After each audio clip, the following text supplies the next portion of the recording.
Hello students, welcome to WB exam portal. দেখো 20/9/2022 shift 5 PM two 6:30 PM যে shift ছিল তাতে কিছু প্রশ্ন আছে যেগুলো মারাত্মক।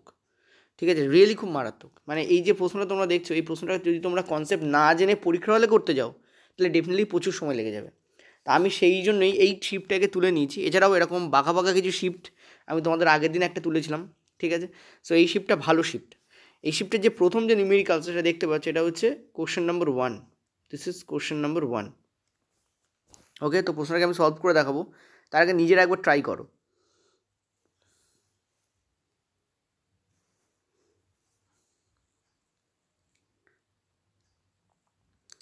জাস্ট আ মিনিট, চলো করো। দেখো, তোমরা দেখতে পাচ্ছ যে একটা পিনকে একটি অবতল দর্পণের সামনে রাখা হয়েছে। এটা কি? এটা হচ্ছে অবতল দর্পণ। তার সামনে একটা পিনকে রাখা হয়েছে। পিনটির আকৃতির থেকে 3 গুণ বড় একটি সৎ প্রতিবিম্ব একটি পর্দাতে উৎপন্ন হলো। আমরা জানি যে আমাদের যে প্রতিবিম্ব পাওয়া যায় সেটা পর্দাতে উৎপন্ন হয়। ঠিক আছে, সৎ প্রতিবিম্ব মানে real image. This is real image. ঠিক আছে, and this is magnified 3 times magnified real image has been formed on a পর্দা। ঠিক আছে, তারপর কি বলছে? তারপর পিনটি এবং পর্দাটাকে, দ্যাট মিন্স দ্য অবজেক্ট এবং যে পর্দা আছে সেইটা দুটোকেই কী করানো হচ্ছে? শিফটেড, সরানো হচ্ছে, যতক্ষণ পর্যন্ত না প্রতিবিম্বটির আকৃতি বস্তুর আকৃতির 6 গুণ হয়। মানে ম্যাগনিফিকেশান এখানে 6 গুণ করা হচ্ছে। তো যদি পর্দাটিকে 14 সেমি সরানো হয়ে থাকে তাহলে বস্তুটিকে যত দূরত্ব সরানো হয়েছিল, মানে বস্তুর মানে পিনটাকে যতটা দূরত্ব সরানো হয়েছিল। ঠিক আছে, দেখো এর ফার্স্ট আমি কনসেপ্ট একটু আলোচনা করব। অঙ্ক তো অঙ্ক হয়েই যাবে উইদিন সেকেন্ডে, বাট কনসেপ্ট আলোচনা করাটা দরকার। ব্যাপারটা হচ্ছে কি বলেছে আগে বোঝো। বলেছে যে এইটা হচ্ছে আমাদের একটা উত্তল দর্পণ। This is a what, sorry, অবতল দর্পণ, নট উত্তল, অবতল দর্পণ মানে কনকেভ মিরর, কনকেভ। ঠিক আছে, দিস ইজ কনকেভ মিরর। গেল। নেক্সট কি বলেছে? নেক্সট বলেছে এর সামনে একটা বস্তু রাখা হয়েছিল এবং বস্তুটা কী দিচ্ছে? একটা সৎ প্রতিবিম্ব দিচ্ছে এবং সেটা ম্যাগনিফাইড। তুমি বলো কোথায় বস্তু সৎ প্রতিবিম্ব দেয় অবতল দর্পণে যেটা ম্যাগনিফাইড হয়? দেখো, আমরা যদি এই জায়গায় আমরা ধরে নিই যদি F, this is the F, this is what, this is F. ঠিক আছে, আচ্ছা, দিস ইজ এফ। আর এই হচ্ছে আমাদের সি। ধরো এই হচ্ছে আমাদের সি। সি মানে কি? সি মানে হচ্ছে বক্রকেন্দ্র, সেন্টার অফ কার্ভেচার। ঠিক আছে, যদি তুমি এফের এই পাশে এখানে যদি বস্তুকে রাখো তাহলে আমরা জানি সেটা অসৎ প্রতিবিম্ব দেয়। আর সেটা কোথায় উৎপন্ন হয়? অসৎ প্রতিবিম্ব কোথায় উৎপন্ন হয়? বিহাইন্ড দ্য মিরর, অর্থাৎ মিররের পেছনে, অর্থাৎ রাইট সাইডে উৎপন্ন হবে। তুমি যখনই কনকেভ মিররকে নিচ্ছ তখন যদি তুমি এফের আগে, এই হচ্ছে আমাদের পোল, দিস ইজ পি এবং এফ, পি আর এফের মাঝখানে কোথাও মানে ইন দ্য মিডল এনিওয়ার। শুধু এফের এদিকে গেলে হবে না, আর পি এর এদিকে তো বসানোই যায় না, এফের এদিকে গেলে হবে না। তো যদি তুমি এই পোর্শানে তুমি কোনো অবজেক্টকে বসাও তাহলে অলওয়েজ মাথায় রাখবে যে ইমেজ দেবে সেটা অসৎ হবে। ঠিক আছে, যে ইমেজ দেবে সেটা অসৎ হবে। এবার আমরা কোথায় বসাতে পারি? যেখানে আমরা সৎ প্রতিবিম্ব পাবো। আমরা যদি এফের ওপর বসাই, এই পজিশানে যদি আমরা বসাই তাহলে আমরা সৎ প্রতিবিম্ব পাবো। আর কোথায় বসালে সৎ প্রতিবিম্ব পাই? আমরা যদি এফ আর সি এর মাঝখানে কোথাও বসাই, ধরো এইখানে বসালাম, বা ধরো আমরা এখানে বসালাম, বা ধরো আমরা এরকম জায়গাতেও বসাতে পারি, যেখানে খুশি। এফ এবং পি এর মাঝখানে কোথাও যদি আমরা বসাই এফের ওপর, এবং এফ এবং সি এর, নট পি, এফ এবং সি এর মাঝখানে কোথাও যদি, যেভাবে আমি চিত্রটাকে আঁকছি, তাহলে আমরা সৎ এবং বড় প্রতিবিম্ব পাবো। যেই আমরা সি এর ওপরে প্রতিবিম্ব মানে বস্তুকে বসাবো, সঙ্গে সঙ্গে প্রতিবিম্ব উৎপন্ন হবে সিতে, এবং এর আকার যদি এক্স হয় এর আকারও এক্স হবে, তার মানে সমান আকারের প্রতিবিম্ব হয়ে যাবে। তার মানে কি? এই যে কোশ্চেন্সটা এখানে আছে, এই প্রশ্নটা অনুযায়ী আমরা দুটো জায়গাতেই বস্তুকে বসাতে পারি। কোন কোন জায়গায় বস্তুতে বসাতে পারি? সি এর ওপর তো বস্তুকে বসাতে পারবো না, কারণ সি এর ওপর বস্তুকে বসালে বস্তুর আকার আর প্রতিবিম্ব আকার সমান হয়, এখানে তো বড় বলেছে। দ্যাট মিনস সি এর ওপরে আমরা তো বস্তুকে বসাতে পারবো না। সো এটাকে কী করো? জাস্ট কাট ইট ডাউন, তুলে দাও এটাকে। এই ব্যাপারটা তো গেল উড়ে। তাহলে কোন কোন জায়গায় বসাতে পারি? আইদার সি আর এফ এর মধ্যে বসাতে পারি অথবা এফ এর ওপরে বসাতে পারি। এবার একটা জিনিস ভালো করে দেখো, এফ এর ওপরেও আমরা বসাতে পারবো না। কেন? কারণ এফ এর ওপরে আমরা যদি বসাই তাহলে যে প্রতিবিম্ব উৎপন্ন হয় সেটা ইনফিনিটিতে গিয়ে উৎপন্ন হয়, অসীম দূরত্বে গিয়ে উৎপন্ন হয়। তোমার পক্ষে পসিবলই না সেখানে পর্দা দেওয়া, এত বেশি দূর উৎপন্ন হয় এবং এত বড় হয় যেটাকে পর্দায় ফেলাটাই ইম্পসিবল হয়ে দাঁড়ায়। তো বেসিক্যালি বইতে এটা লেখা থাকলেও আমরা বাস্তবে দেখেছি সি আর এফ এর মধ্যেই আমরা মানে বস্তুকে রাখি, যেখানে রাখলে আমরা কেমন প্রতিবিম্ব পাই? সৎ এবং বড় প্রতিবিম্ব পাই। সৎ মানে প্রতিবিম্বটা উল্টো হবে, তো এই অপশানটা কেটে যাচ্ছে। এফের ওপর আমরা তাহলে বস্তুকে রাখছি না, টেকনিক্যালি রাখা পসিবল নয়। টেকনিক্যালি রাখা কেন পসিবল নয়? কারণ দেখো কোনো মানে আলোকরশ্মি যখন এফের মধ্যে দিয়ে পাস করে তখন তারা কি করে? তারা কিন্তু একে অপরের সমান্তরালে কী হয়? বেরিয়ে যায়, যার ফলে তাদের যে মানে তারা যে ম্যাচ করবে সেটাও ইম্পসিবল হয়ে দাঁড়ায়। তারা যে ম্যাচ করবে সেটাও কী হয়? ইম্পসিবল হয়ে দাঁড়ায়। সেই জন্য আমরা এফের ওপর বস্তুকে রেখে আমরা সৎ প্রতিবিম্ব, বড় প্রতিবিম্ব সাধারণত তৈরি করি না। আমরা সি আর এফের মাঝখানে কোথাও এখানে রাখতে পারি, এখানে রাখতে পারি, এখানে যেখানে খুঁজি, কিন্তু সি আর এফের মাঝখানে কোথাও থাকতে হবে। তবে আমাদের সৎ মানে উল্টো, দ্যাট মিন্স ইনভার্টেড, এটা আমি কনসেপ্ট বলছি, এখন আমি অঙ্ক শুরুই করিনি। ইনভার্টেড এবং রিয়েল। রিয়েল মানে কি? রিয়েল মানে হচ্ছে সৎ, ঠিক আছে? রিয়েল মানে কি? রিয়েল মানে হচ্ছে সৎ। এবং আমরা কেমন প্রতিবিম্ব পাবো? ম্যাগনিফাইড। কেমন প্রতিবিম্ব পাবো? ম্যাগনিফাইড। ম্যাগনিফাইড মানে কি? লার্জ মানে বড়, ঠিক আছে? বড় প্রতিবিম্ব পাবো। ম্যাগনিফাইড কথা থেকেই ম্যাগনিফিকেশন কথাটা এসছে। তো এই যে এখানে যেটা আমি আলোচনা করলাম সেটা হচ্ছে বেসিক্যালি কি? সেটা হচ্ছে বেসিক্যালি তোমাদের কি বললাম আমি? কনসেপ্ট। এবার আমরা অঙ্কে চলে যাব। চলো অঙ্কে যাওয়া যাক। দেখো আমাদের এখানে ম্যাগনিফিকেশান বলে দিয়েছে। ম্যাগনিফিকেশান কত আমাদের এখানে প্রথম যে ম্যাগনিফিকেশান বলেছে এম, এখানে করছি আমি, ঠিক আছে? এম ম্যাগনিফিকেশান আমাদের কত বলেছে? আমাদের বলেছে 3।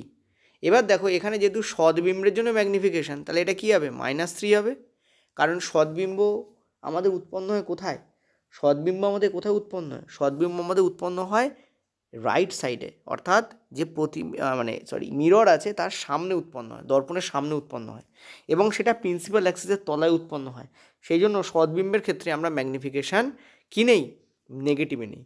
দ্বিতীয় ক্ষেত্রে আমাদের ম্যাগনিফিকেশান কত আছে? 6 গুণ। তার মানে দ্বিতীয় ক্ষেত্রে আমাদের ম্যাগনিফিকেশান কত? এই জায়গায় লিখছি -6, কারণ দুটোই আমাদের সৎ, দুটোই আমাদের কেমন প্রতিবিম্ব? সৎ প্রতিবিম্ব। ক্লিয়ার হয়েছে? ওকে। এবার ম্যাগনিফিকেশান ইকুয়াল টু আমরা কি জানি? ম্যাগনিফিকেশান ইকুয়াল টু আমরা জানি -v/u। এবার এই ভিটাকে আমি v1 ধরে নিচ্ছি, এই ইউটাকে আমি u1 ধরে নিচ্ছি। কেন? কারণ আমাদের দুবার v ধরতে হবে। তো প্রথম ভিটাকে আমি v1 u1 ধরছি, পরের ভিটাকে আমি এখান থেকে যে v আসবে সেটাকে আমি v2 আর u2 ধরবো। আর আমরা জানি ম্যাগনিফিকেশানের ফর্মুলাতেই মাইনাস থাকে। তো এখানে আমাদের ম্যাগনিফিকেশান হচ্ছে v1/u1 মাইনাস, এখানে হচ্ছে -3। এখান থেকে আমরা দেখতে পাচ্ছি নেগেটিভ নেগেটিভ উড়ে যাচ্ছে। দেখো নেগেটিভ নেগেটিভ কী হচ্ছে? উড়ে যাচ্ছে। এখান থেকে আমরা কী পাচ্ছি? v1 এর ভ্যালু কী পাচ্ছি? 3u1। এই জায়গা থেকে আমি v1 এর ভ্যালু কী পেলাম? 3u1। আর এখান থেকে দেখো এই নেগেটিভকে ক্যান্সেল করে দেবে। তো এখান থেকে আমি v2 এর যে ভ্যালু পাচ্ছি সেটা হবে 6u2। ক্লিয়ার? 6u2। ক্লিয়ার? ওকে। এবার এখানে বলেছে দেখো যে যদি পর্দাটাকে 24 সেন্টিমিটার সরানো হয়, পর্দাটাকে 24 সেন্টিমিটার সরানোর মানেটা কি? এটা তোমাকে বুঝতে হবে। এটা হচ্ছে দ্বিতীয় কনসেপ্ট। এই কনসেপ্টগুলো আমি তোমাদের প্রত্যেকটা আলাদা আলাদা করে পিডিএফে তুলে দেবো যাতে তোমাদের বেস ক্লিয়ার থাকে। তার মানে হচ্ছে দেখো তোমাকে তাহলে বুঝতে হবে পর্দাটাকে সরানো বলতে কী বোঝানো হচ্ছে। দেখো পর্দার উপরেই প্রতিবিম্ব উৎপন্ন হয়, এটা হচ্ছে ক্লিয়ার কথা। তার মানে আর প্রতিবিম্ব দূরত্ব কাকে বলি আমরা? সেটা হচ্ছে পোল থেকে প্রতিবিম্বের যা দূরত্ব তাকে আমরা বলি প্রতিবিম্ব দূরত্ব। ধরো প্রথমে পর্দাটা এই জায়গায় ছিল, তারপরে পর্দাটা সরে ধরো এই জায়গায় গেছে। ভালো করে বোঝো, প্রথমে পর্দাটা এই জায়গায় ছিল, এই হচ্ছে প্রতিবিম্ব উৎপন্ন হচ্ছে, ঠিক আছে? তারপর ধরো পর্দাটা সরে এই জায়গায় গেছে, ঠিক আছে? এইভাবে পর্দা বসানো আছে। এই হচ্ছে তোমাদের মিরর, এই হচ্ছে তোমাদের কি মিরর। তাহলে পি থেকে এই পর্যন্ত ডিস্টেন্স এটাকে আমরা ধরেছি v1, আর পি থেকে এই পর্যন্ত যে ডিস্টেন্স তাকে আমরা ধরেছি v2। এই যে আমরা v1 v2 ধরেছিলাম, এটা কেন ধরেছিলাম? কারণ এই যে পর্দার ওপরেই তো প্রতিবিম্ব উৎপন্ন হবে। তার মানে প্রতিবিম্ব যেখানে উৎপন্ন হচ্ছে, ধরো সাপোজ এই পয়েন্টে প্রতিবিম্ব উৎপন্ন হয়েছে, এখানে ধরো এই পয়েন্টে প্রতিবিম্ব উৎপন্ন হয়েছে, ঠিক আছে? তাহলে পি থেকে প্রতিবিম্বের দূরত্ব তাকে আমরা v1 ধরছি, তা সেটা তো এইটাই।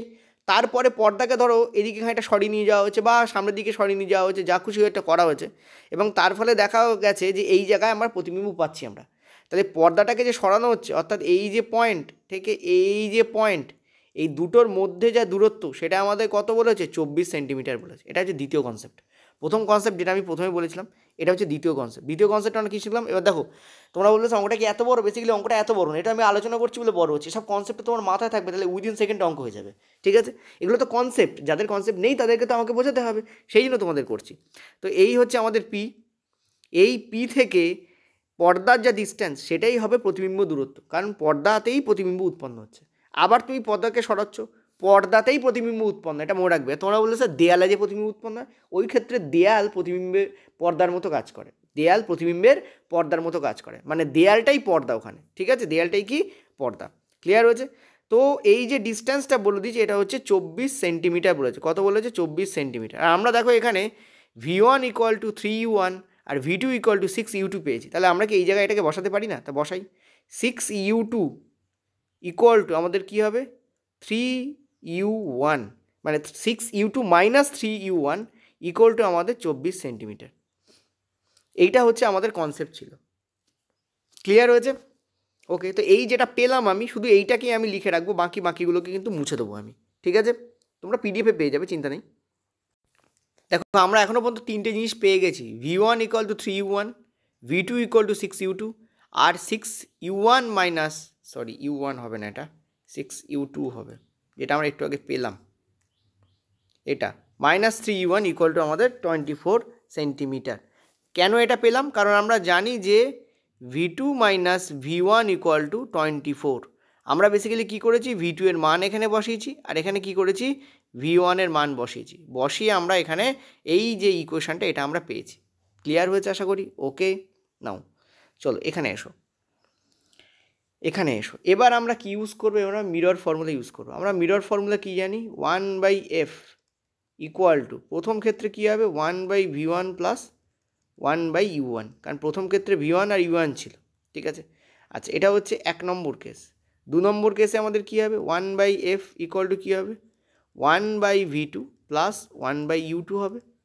এবার গন্ডগোল হচ্ছে, তোমরা বলবে স্যার আমি F1 আর F2 কেন লিখছি না? কারণ দেখো, ফোকাস হচ্ছে যে মিরর আছে তার ব্যক্তিগত সম্পত্তি, ফোকাস চেঞ্জ হয় না। ফোকাস দৈর্ঘ্য চেঞ্জ হয়? চেঞ্জ হয় না। ঠিক আছে, তুমি একটা মিররকে রেখেছো, তার ফোকাস দৈর্ঘ্য অলওয়েজ ফিক্সড, সেটা কোনোদিন চেঞ্জ হবে না। তার সি অলওয়েজ ফিক্সড, সি আর এফ কোনোদিন চেঞ্জ হয় না। যেমন পোল কোনোদিন চেঞ্জ হবে না, এগুলো ফিক্সড, এগুলো ফিক্সড। চেঞ্জ কী হবে? তুমি বস্তুকে সরাতে পারো, তুমি দর্পণকে এদিক ওদিক করতে পারো। ঠিক আছে, কিন্তু দর্পণকে এদিক ওদিক করলেও এফ আর সি সেমই থাকে।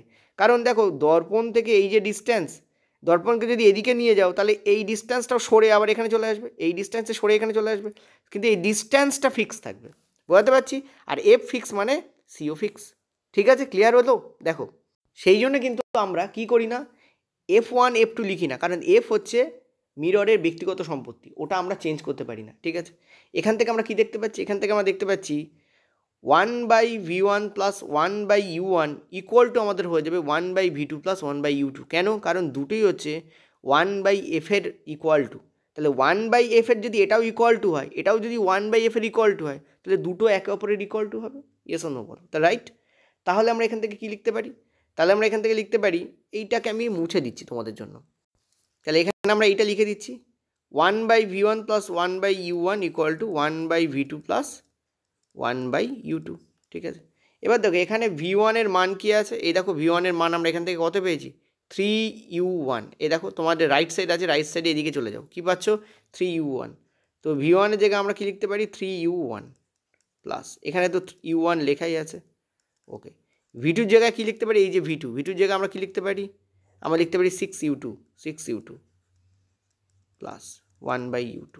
ঠিক আছে, এখান থেকে আমরা দেখতে পাচ্ছি, দেখো ওপরে আমাদের থাকছে 4, তো 4/3U1, আর এখানে থাকছে আমাদের 7, দেখো করে দেখো, তো 6U2। ঠিক আছে, এবার দেখো এটা কাটছে, তার মানে 2, তার মানে এখানে আমরা ক্রস গুণ পাচ্ছি, তার মানে কী দেখতে পাচ্ছি? 8/7, এটা ইকুয়াল টু আমাদের হয়ে যাচ্ছে U1/U2। 8/7 ইকুয়াল টু কী হয়ে যাচ্ছে? U1/U2। ঠিক আছে, তার মানে আমরা বলতে পারি U1 ইকুয়াল টু আমাদের 8x আর U2 ইকুয়াল টু 7x, কারণ এটা তো রেশিওতে আছে, সো আমরা x ধরে করি। ঠিক আছে, ক্লিয়ার হয়েছে? ওকে, এবার একটা জিনিস দেখো, তার মানে এখানে আমরা কী পেলাম? আমরা পেয়ে গেলাম 8x by 7x equal to u1 by u2, অর্থাৎ u1 এর মান হচ্ছে 8x, u2 এর মান হচ্ছে 7x। Clear? Yes or no বলো। ওকে, এবার আমরা একটা কাজ করতে পারি। কি করতে পারি? আমরা এই যে u2 আর u1 আছে তার জায়গায় 8x আর 7x এখানে বসিয়ে দিতে পারি। তো আমি এই ফর্মুলাটাকে তুলে দিচ্ছি। এটা তো তোমাদের আগেবারই করে দেখিয়েছিলাম যে কেন এটা আসছে। বেসিক্যালি এটাকে আমরা তুলে দিচ্ছি।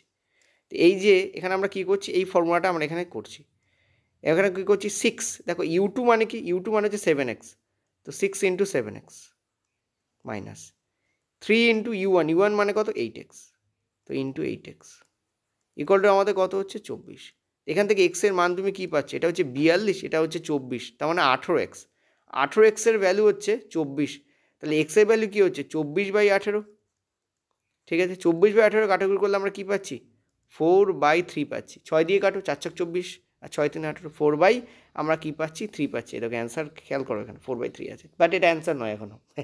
এটা অ্যান্সার না, এটা হচ্ছে x এর মান। x এর মান কত হয়েছে 4/3। এবার তোমাকে প্রশ্ন কি বলেছিল, প্রশ্ন চলে যাও, লেটস গো টু দ্য প্রশ্ন। কি বলেছিল প্রশ্নে আমাদের বলেছে যে বস্তুটাকে যত দূরত্বে সরানো হয়েছিল, মানে প্রথমে বস্তুর যা দূরত্ব ছিল যেটা হচ্ছে আমরা u1 ধরেছিলাম, আর শেষে বস্তুর যা দূরত্ব ছিল যেটা হচ্ছে আমরা u2 ধরেছিলাম, এই দুটোর গ্যাপ বার করতে বলেছে। আমরা u1 আর u2 এর গ্যাপ কত পাচ্ছি এখানে দেখো তো ভালো করে, u আর u2 এর গ্যাপ কত পাচ্ছি, x পাচ্ছি না। u1 এর ভ্যালু হচ্ছে 8x, u2 এর ভ্যালু হচ্ছে 7x, তাহলে এই দুটোর মধ্যে গ্যাপ কত, এই দুটোর মধ্যে গ্যাপ তো আমাদের x, আর সেই x এর মান কত হয়েছে 4/3, তো অ্যান্সার উইল বি হোয়াট 4/3। বলো বুঝলে কিনা? খুব আস্তে আস্তে ধীরে ধীরে বোঝালাম, যার ফলে হয়তো লাগতে পারে টাইমটা বেশি লেগেছে, বাট রিয়েলি টাইমটা বেশি তোমার লাগবে না যদি তুমি অঙ্কটাকে 3-4 বার প্র্যাকটিস করো।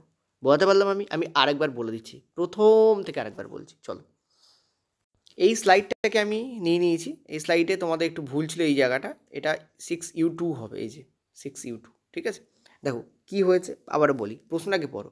বলেছে একটা পিন আছে, সেই পিনটাকে অবতল দর্পণের সামনে রাখা হয়েছিল এবং পিনটার আকৃতি থেকে 3 গুণ বড় সৎ প্রতিবিম্ব পাওয়া গেছিল। কোথায়? একটা পর্দাতে।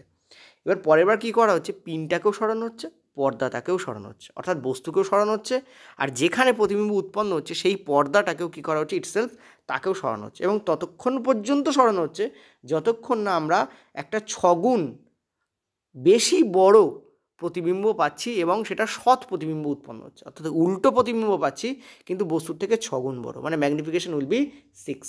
তোমাকে জিজ্ঞেস করে যদি পর্দাটাকে 24 সেন্টিমিটার সরানো হয় তাহলে বস্তুটাকে যত দূরত্ব সরানো হয়েছিল তা হলো, মানে বস্তুটাকে কত দূরত্ব সরানো হয়েছিল। আমরা ধরে নিচ্ছি প্রথমে বস্তুটা যে দূরত্ব ছিল সেটা হচ্ছে u1 ছিল, ঠিক আছে, আর শেষে বস্তুটার দূরত্ব হচ্ছে u2। আমরা জানি বস্তু দূরত্বকে আমরা u দিয়ে প্রকাশ করি। প্রথমে বস্তু দূরত্ব কীভাবে ধরা হয় জানো? পি থেকে বস্তুর যা দূরত্ব, দর্পণ থেকে মানে বেসিক্যালি পি থেকে প্রথমে যে দূরত্বে বস্তুটাকে রাখা হয়েছিল সেটা হচ্ছে u1। পি থেকে পরে বস্তুটাকে যে দূরত্বে রাখা হয়েছিল যার ফলে 6 গুণ প্রতিবিম্ব পাওয়া গেছিলো সেটা হচ্ছে u2। এই দুটোর মধ্যে যে ডিফারেন্স সেটাই তোমাকে এখানে বার করতে বলেছে। পর্দাটাকে যা সরানো হয়েছিল তার ভ্যালু এখানে গিভেন আছে, অর্থাৎ 24 সেন্টিমিটার গিভেন আছে, মানে প্রথমে বস্তু দূরত্ব আর পরে বস্তু দূরত্বের মধ্যে যে গ্যাপ সেটা গিভেন আছে। প্রথমে বস্তু দূরত্ব আমরা ধরে নিচ্ছি v1, পরে বস্তু দূরত্ব আমরা ধরে নিচ্ছি v2, এই দুটোর মধ্যে গ্যাপ এখানে গিভেন আছে 24, কিন্তু আমরা v1 মাইনাস v2 করবো না, কারণ v2 হচ্ছে বড়, সো v2 মাইনাস v1 করবো আমরা এখানে। ঠিক আছে, এই দুটোর মধ্যে গ্যাপ আমাদের 24, এটা বলা আছে বেসিক্যালি। ঠিক আছে, এখানে দুটোর মধ্যে গ্যাপ কত 24, সেইটা আমাদের এখানে কী আছে, এখানে 24 সেন্টিমিটার বলে দেওয়া আছে। এবার দেখো আমরা ম্যাগনিফিকেশান দিয়ে শুরু করবো, কারণ ম্যাগনিফিকেশান বলা আছে এখানে। বড় বলতে কী বোঝায়, ম্যাগনিফিকেশান বোঝায়। তো ম্যাগনিফিকেশানের ভ্যালু কত 3, কিন্তু -3 কেন আমরা নেব, কারণ আমরা সৎ প্রতিবিম্বের কথা বলছি। সৎ প্রতিবিম্ব প্রিন্সিপাল অ্যাক্সিসের নিচে অবস্থান করে এবং রাইট সাইডে অবস্থান করে, দ্যাট ইজ ওয়াই সৎ প্রতিবিম্বকে আমরা কী নেই, আমরা কী নেই বলো, বলো কি নেই, নেগেটিভ নেই। কী নেগেটিভ নেই সৎ প্রতিবিম্বের? বর্ধনকে নেগেটিভ নেই। বোঝা যাচ্ছে? ক্লিয়ার? নাও এবার দেখো এবার কি বলছে, এবার বলছে যে আমরা এম এর ভ্যালু -3, আর এম এর ফর্মুলা হচ্ছে -v1 মানে -v/u। আমরা যেহেতু v1 আর v2 ধরেছি সেই জন্য এটাকে v1 এবং u1 নেবো, সেটা ইকুয়াল টু -3, মাইনাস কেটে গেলে v1/u1 আমাদের কত হয়ে যাবে, 3 হয়ে যাবে। আমরা এই v এর ভ্যালু u এর ভ্যালু মাইনাস প্লাস কিচ্ছু নিতে যাব না, কারণ এই জায়গাতেও আমাদের সেম ফর্ম্যাটে কাজ করবে।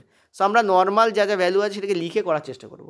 v1/u1 কত হবে আমাদের 3 হবে। তুমি যদি এখানে v এখানে আমাদের নেগেটিভ এবং u আমাদের নেগেটিভ হবে, কেটে কুটে গেলে v1/u1 সেই 3ই আসবে।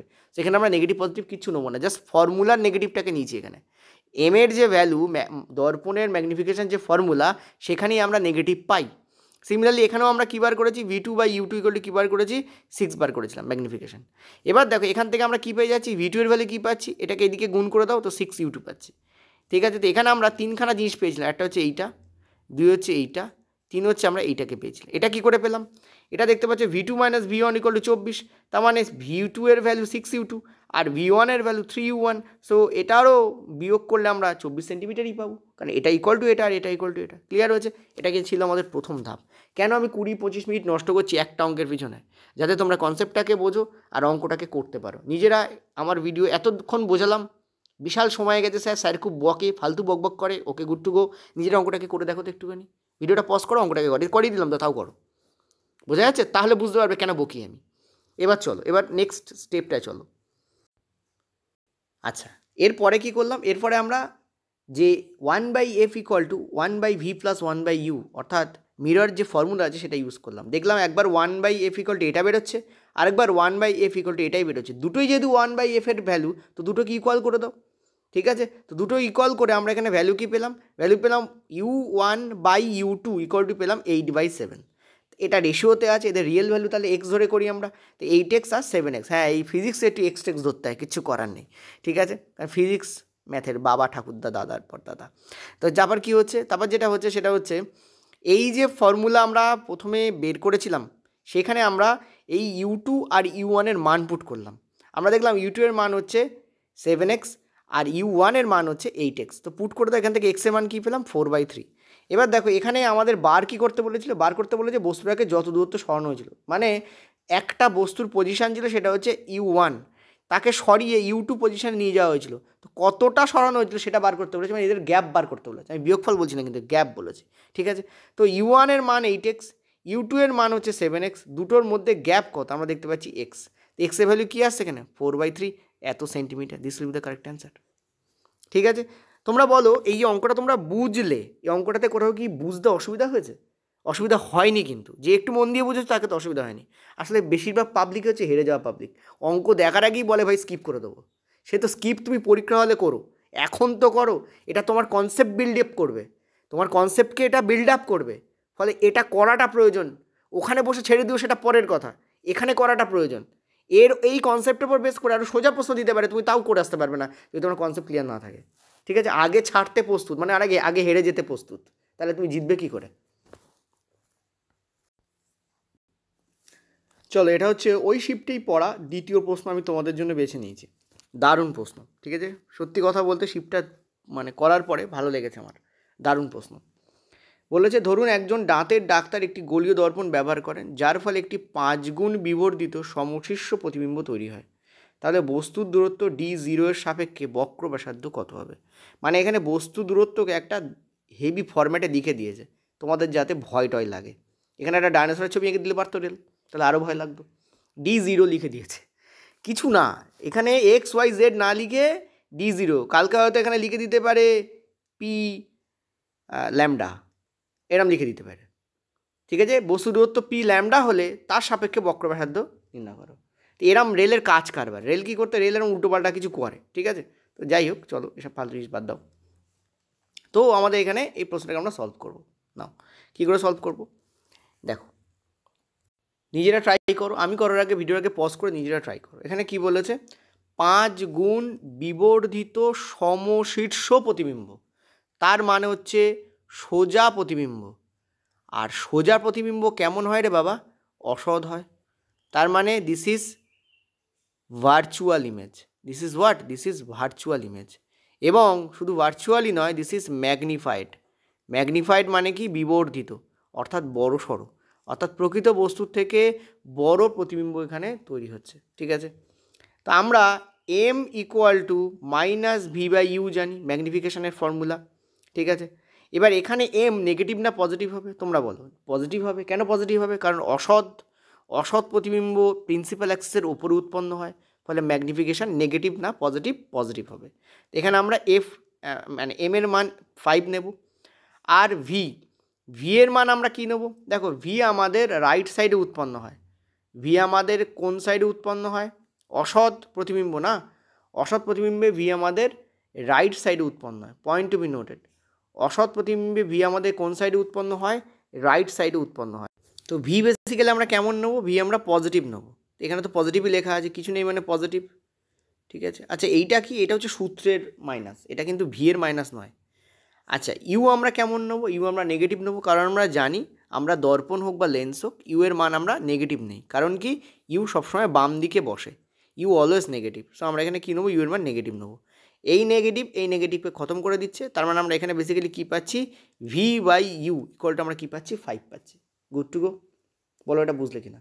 এবার এই যে ব্যাটা ইউ, এই ইউকে রেল D0 লিখে দিয়েছে রে বাবা, এই ইউকে রেল কী লিখেছে? D0, তার মানে এখানে ভি বাই D0 এটা ইকুয়াল টু আমাদের 5। তার মানে এখান থেকে আমরা ভি এর মান কী পাচ্ছি? 5D0। কিছু করার নেই, রেল ডাইনোসর রেখে দিয়েছে, তো ডাইনোসর আমাদের লিখতে হবে। বুঝতে পারলাম? আচ্ছা নেক্সট স্টেপ, এটা গেল ফার্স্ট স্টেপ, এটা দিস ইজ ফার্স্ট স্টেপ, ঠিক আছে। এবার তোমরা একটা কাজ করতে পারো, এই যে D0 আছে না, এই D0কে তুমি এক্স ধরে নিতে পারো। তো আমরা ধরে নিচ্ছি D0 হচ্ছে এক্স, এই D0-র মান হচ্ছে এক্স, কারণ বারবার D0 লিখতে বিশ্রী লাগে, ঠিক আছে। তো আমরা এক্স ধরে নিচ্ছি। এবার আমরা ফর্মুলা কী জানি? আমরা ফর্মুলা জানি 1/f equal to 1/v plus 1/u। এটা হচ্ছে মিরর ফর্মুলা, আমাদের দর্পণ, তো দর্পণের ফর্মুলা এটাই হয়, সবাই জানি আমরা। এখান থেকে আমরা 1/f ইকুয়াল টু আমরা কী পাচ্ছি? দেখো 1/v, ঠিক আছে, 1/v, ভি কত আমাদের? 5x প্লাস 1/u, দেখো ইউ এরই মান D0 আর D0কে আমরা এক্স ধরেছি, এই D0কে আমরা কী ধরেছি? এক্স ধরেছি। ইউ এরই মান D0 আর D0কে আমরা এক্স ধরেছি, তো ইউ এর মান আমরা এক্স লিখতে পারি। সোজা হয়ে গেল না? তোমাদের চেনা পরিচিত শব্দ, ঠিক আছে। এক্স খুব কষ্ট দেয়, তো এখানে আমাদের কী হচ্ছে? এটা হচ্ছে আমাদের 5x, এই, ঠিক আছে। ওপর আমাদের কী হচ্ছে? আচ্ছা আরেকটা জিনিস দেখো, ইউ এর মান আমাদের D0 আর D0কে আমরা এক্স ধরেছি, কিন্তু ইউ তো নেগেটিভ হয় রে বাবা। সো দিস এই যে প্লাস লিখেছে, এটা প্লাস হবে না, এটা কী হবে? এই জায়গায় আমাদের একটা নেগেটিভ আসবে, এই নেগেটিভ এই পজিটিভকে কী করবে? প্লাস করে দেবে। সো বেসিক্যালি এটা আমাদের কী হবে? এটা আমাদের নেগেটিভ হবে। এখানে আমাদের কী হবে? এখানে নেগেটিভ দেবে, কারণ এই যে এক্স, ভালো করে বুঝবে, এই যে এক্স মানেই D0, এক্স মানেই D0, আর D0 আমাদের কেমন হয়? নেগেটিভ হয়। এখানে তো ইউ এর নেগেটিভ কেটে দিয়েছিলাম, এই যে ইউ এর নেগেটিভ আমাদের কাট আউট হয়েছিল ফর্মুলা অনুযায়ী, কিন্তু এখানে তো কাট আউট হওয়ার প্রশ্ন নেই, সেই জন্য আমরা এখানে মাইনাস দেবো, আর এই মাইনাস এই যে প্লাস আছে কী করে দেবে? একে মাইনাস করে দেবে, তাই বেসিক্যালি মাইনাস হবে। তার মানে 5 - 1 বা উল্টো বেসিক্যালি 1 - 5 হবে, নট 5 - 1। কী হবে? এখানে হবে যেটা 1 - 5, এটা তো লসাগু করতে পারো, 5x হবে, 5xকে ভাগ করে দেবে, তো উপরে 1 থাকবে, মাইনাস এক্স দিয়ে 5xকে ভাগ করলে 5 থাকবে, তো 5 উপরে চলে যাবে। এখানে ভ্যালু আমাদের কী আসছে দেখো? -4/5x, এটা তো 1/f এর ভ্যালু, তাহলে এফ এর মান কী হবে? এখান থেকে এফ এর মান হবে তোমাদের 5x/4, এবং ডেফিনেটলি এটা কিসে থাকবে? নেগেটিভে থাকবে, কারণ এই যে নেগেটিভ, তার মানে এফ এর মান আমাদের কী হয়েছে? 5x/4, ঠিক আছে, ক্লিয়ার? আচ্ছা এখানে কী বার করতে বলেছে? আমাদের বক্রব্যাসার্ধ বার করতে বলেছে। বক্রব্যাসার্ধ মানে কি? সেটা হচ্ছে 2f হয়, বক্রব্যাসার্ধ মানে তো 2f হয়, অর্থাৎ এফ এর দ্বিগুণ। তাহলে 2f এখান থেকে আমরা কী পাবো? 2f ইকুয়াল টু কী করে পাবো আমরা? সেটা হচ্ছে 5x/4 × 2। এখান থেকে আমরা কাটাকুটি করলে কী পাচ্ছি? আমরা পাচ্ছি -5/2, আর এক্সের মান আমরা ধরেছিলাম D0, এই যে এক্সের মান আমরা কী ধরেছিলাম? D0কে এক্স ধরেছি, এই যে D0কে আমরা কী ধরেছি? এক্স ধরেছি, সেটা হয়ে যাবে তোমাদের D0, তার মানে -5/2 D0, this will be the correct answer. Okay, তোমাদের যে পেড কোর্স আছে তাতে এই টাইপের অঙ্ক আমি প্রচুর করাবো, এখনও করাইনি, ঠিক আছে। আমি আসলে কালেকশান করছি অঙ্কগুলোকে, এবং এই টাইপের অঙ্ক তোমাদের এবার থেকে করাতে আরম্ভ করবো। আমাদের কেমিস্ট্রি এতদিন চলছিল, যার ফলে ফিজিক্স আর বায়োলজি একটু গ্যাপ যাচ্ছিলো। আমরা বায়োলজি অলরেডি স্টার্ট করে দিয়েছি, আর কালকে থেকে তোমাদের ফিজিক্সের ক্লাস আসবে পেডে, ঠিক আছে। দেখো ফ্রিয়ে যারা চাইছো তাদের জন্য বলি, আমরা ফ্রিতে এই যে এনসিইআরটি রিডিং পড়াচ্ছি, এই যে প্রশ্নগুলো আছে এই প্রশ্নগুলো সলভ করে দিচ্ছি, তো ফ্রিতে এনাফ সার্ভিস আমি তোমাদের দিচ্ছি, এমনটা নয় যে ফ্রিতে কোনো সার্ভিস দেওয়াই হচ্ছে না, এটা কিন্তু রং জিনিস, ঠিক আছে। এবং তোমরা যারা পেডে জয়েন করতে চাও তাদেরও বলে রাখি, পেডে মানে আমরা অনেকে তো 999, 1100, 1300, 1500, 2000 টাকা, 700, 800 টাকার কোর্স করাচ্ছে। আমাদের সেখানে কোর্সের প্রাইস এমনিতে কম, তারপর ছাড় দিলে আরও কমে যাচ্ছে। তো এখন তোমরা 150 টাকা ছাড় দিয়ে তোমরা কিন্তু কোর্সটাকে নিতে পারো, 150 টাকা ছাড় দিলে হয়তো কোর্সের প্রাইস আমি যতদূর জানি 350 দাঁড়াচ্ছে। বেসিক্যালি কত কি প্রাইস থাকে এগুলো অ্যাডমিন মেনশন করেন, এগুলো আমি করি না, যার ফলে আমার খেয়াল থাকে না। ঠিক আছে, তো 150 তোমরা ছাড় পাবে, এটা কিন্তু ছাড়, পয়েন্ট টু বি নোটেড, এটা প্রাইস নয়, এটা ছাড়। বারবার বলছে অনেকে, আবার আমাদেরকে অ্যাডমিনকে জিজ্ঞেস করেছে 150 টাকার কোর্স, তখন অ্যাডমিনকে আবার বলতে হয় যে 150 টাকার কোর্স না, ওটা ছাড় 150, ছাড় দিয়ে তোমরা সম্ভবত 350-তে পাবে কোর্সটা, 350 টাকায় পেয়ে যাবে। কী কী থাকবে? ফিজিক্স, কেমিস্ট্রি, বায়োলজি থাকবে। এই যে লেটেস্ট যে প্রশ্নগুলো তোমরা পাচ্ছ, দেখো এই যে কনসেপ্ট, এই কনসেপ্ট কিন্তু এনসিইআরটিতে আছে, মানে এনসিইআরটিতে আছে মানে কি, এনসিইআরটি থেকে তোমাকে অনেকটা দূর হেঁটে আসতে হবে, তবে তুমি কনসেপ্টটা পাবে। ব্যাপারটা হচ্ছে এরকম কনসেপ্ট এটা। ঠিক আছে, তো এই কনসেপ্টগুলো, এর আগের যে কনসেপ্টটা ছিলাম শিফটিংয়ের কনসেপ্ট, সেটা এনসিইআরটি 9-10-এর কনসেপ্টই নয়, এনসিইআরটি 11-12-এর কনসেপ্ট ওটা। এনসিইআরটি 11-12 ওই টাইপের নিউমেরিক্যালস করানো হয়। ঠিক আছে, এনসিইআরটি 11-12 ওই টাইপের নিউমেরিক্যালস করানো হয় যে বস্তুকেও সরাচ্ছ, দর্পণকেও সরাচ্ছ, তাহলে তোমার প্রতিবিম্ব কত হবে। এখন দেখো 1/f = 1/v + 1/u, এই ফর্মুলা দিয়ে যদি যে কোনো কিছু করা যেতে পারে, তাহলে তো সব কিছুই করা যেতে পারে। সে তো 1/f = 1/v + 1/u, তুমি তো অনার্সের ফিজিক্সের চ্যাপ্টারতেও তুমি এই ফর্মুলা তোমাকে অ্যাপ্লাই করতে হবে যদি তুমি দর্পণ পড়ো। ঠিক আছে, তার মানে এই ফর্মুলা থাকা মানে এটাই নয় যে তোমার এর উপর যা যা প্রশ্ন আছে সব তোমার করে যেতে হবে, কিন্তু আমাদের বাধ্য করছে রেল যে আমরা একটু হায়ার স্টাডি করি এবং আমরা তার উপর বেস করে প্রশ্নগুলোকে সলভ করি। ওই যে টাইপটা দেখলে, ওই টাইপে তোমাদের একটু আগে কী দেওয়া ছিল, যে প্রতিবিম্ব দূরত্ব দেওয়া আছে, বস্তু দূরত্ব বার করতে বলেছে। উল্টোটাও করা যায়, বস্তু দূরত্ব দেওয়া আছে, প্রতিবিম্ব দূরত্ব বার করতে বলতে পারে, এরকম অঙ্ক হয়। ঠিক আছে, তো সেগুলো সব আমাদের যে পেড ক্লাস চলছে তাতে আমরা সব টাইপগুলো ধরে ধরে তোমাদের করাবো, চিন্তা করার কোনো কারণ নেই। ঠিক আছে, এবার চলো আমরা 3 নম্বরে যাব। পরের প্রশ্ন, এটা হচ্ছে তোমাদের 3 দাগ, তোমরা ট্রাই করো। আমি অ্যান্সারটা তুলে দিয়েছি, আগেরগুলো অ্যান্সার কেন তুলি না, আগেরগুলো ক্যালকুলেশন করে বার করতে হবে। ঠিক আছে, আর মূর্খই হবে সে যে বলবে যে স্যার অ্যান্সার দেওয়া আছে, ওটি বাবা, এরকম তো বাচ্চামো কেউ করবে না। তো সেটা হচ্ছে আধুনিক পর্যায় সারণীর 3য়, 4র্থ, 5ম, 6ষ্ঠ এবং 7ম পর্যায়, তাতে যতগুলো করে মৌল আছে তা হলো।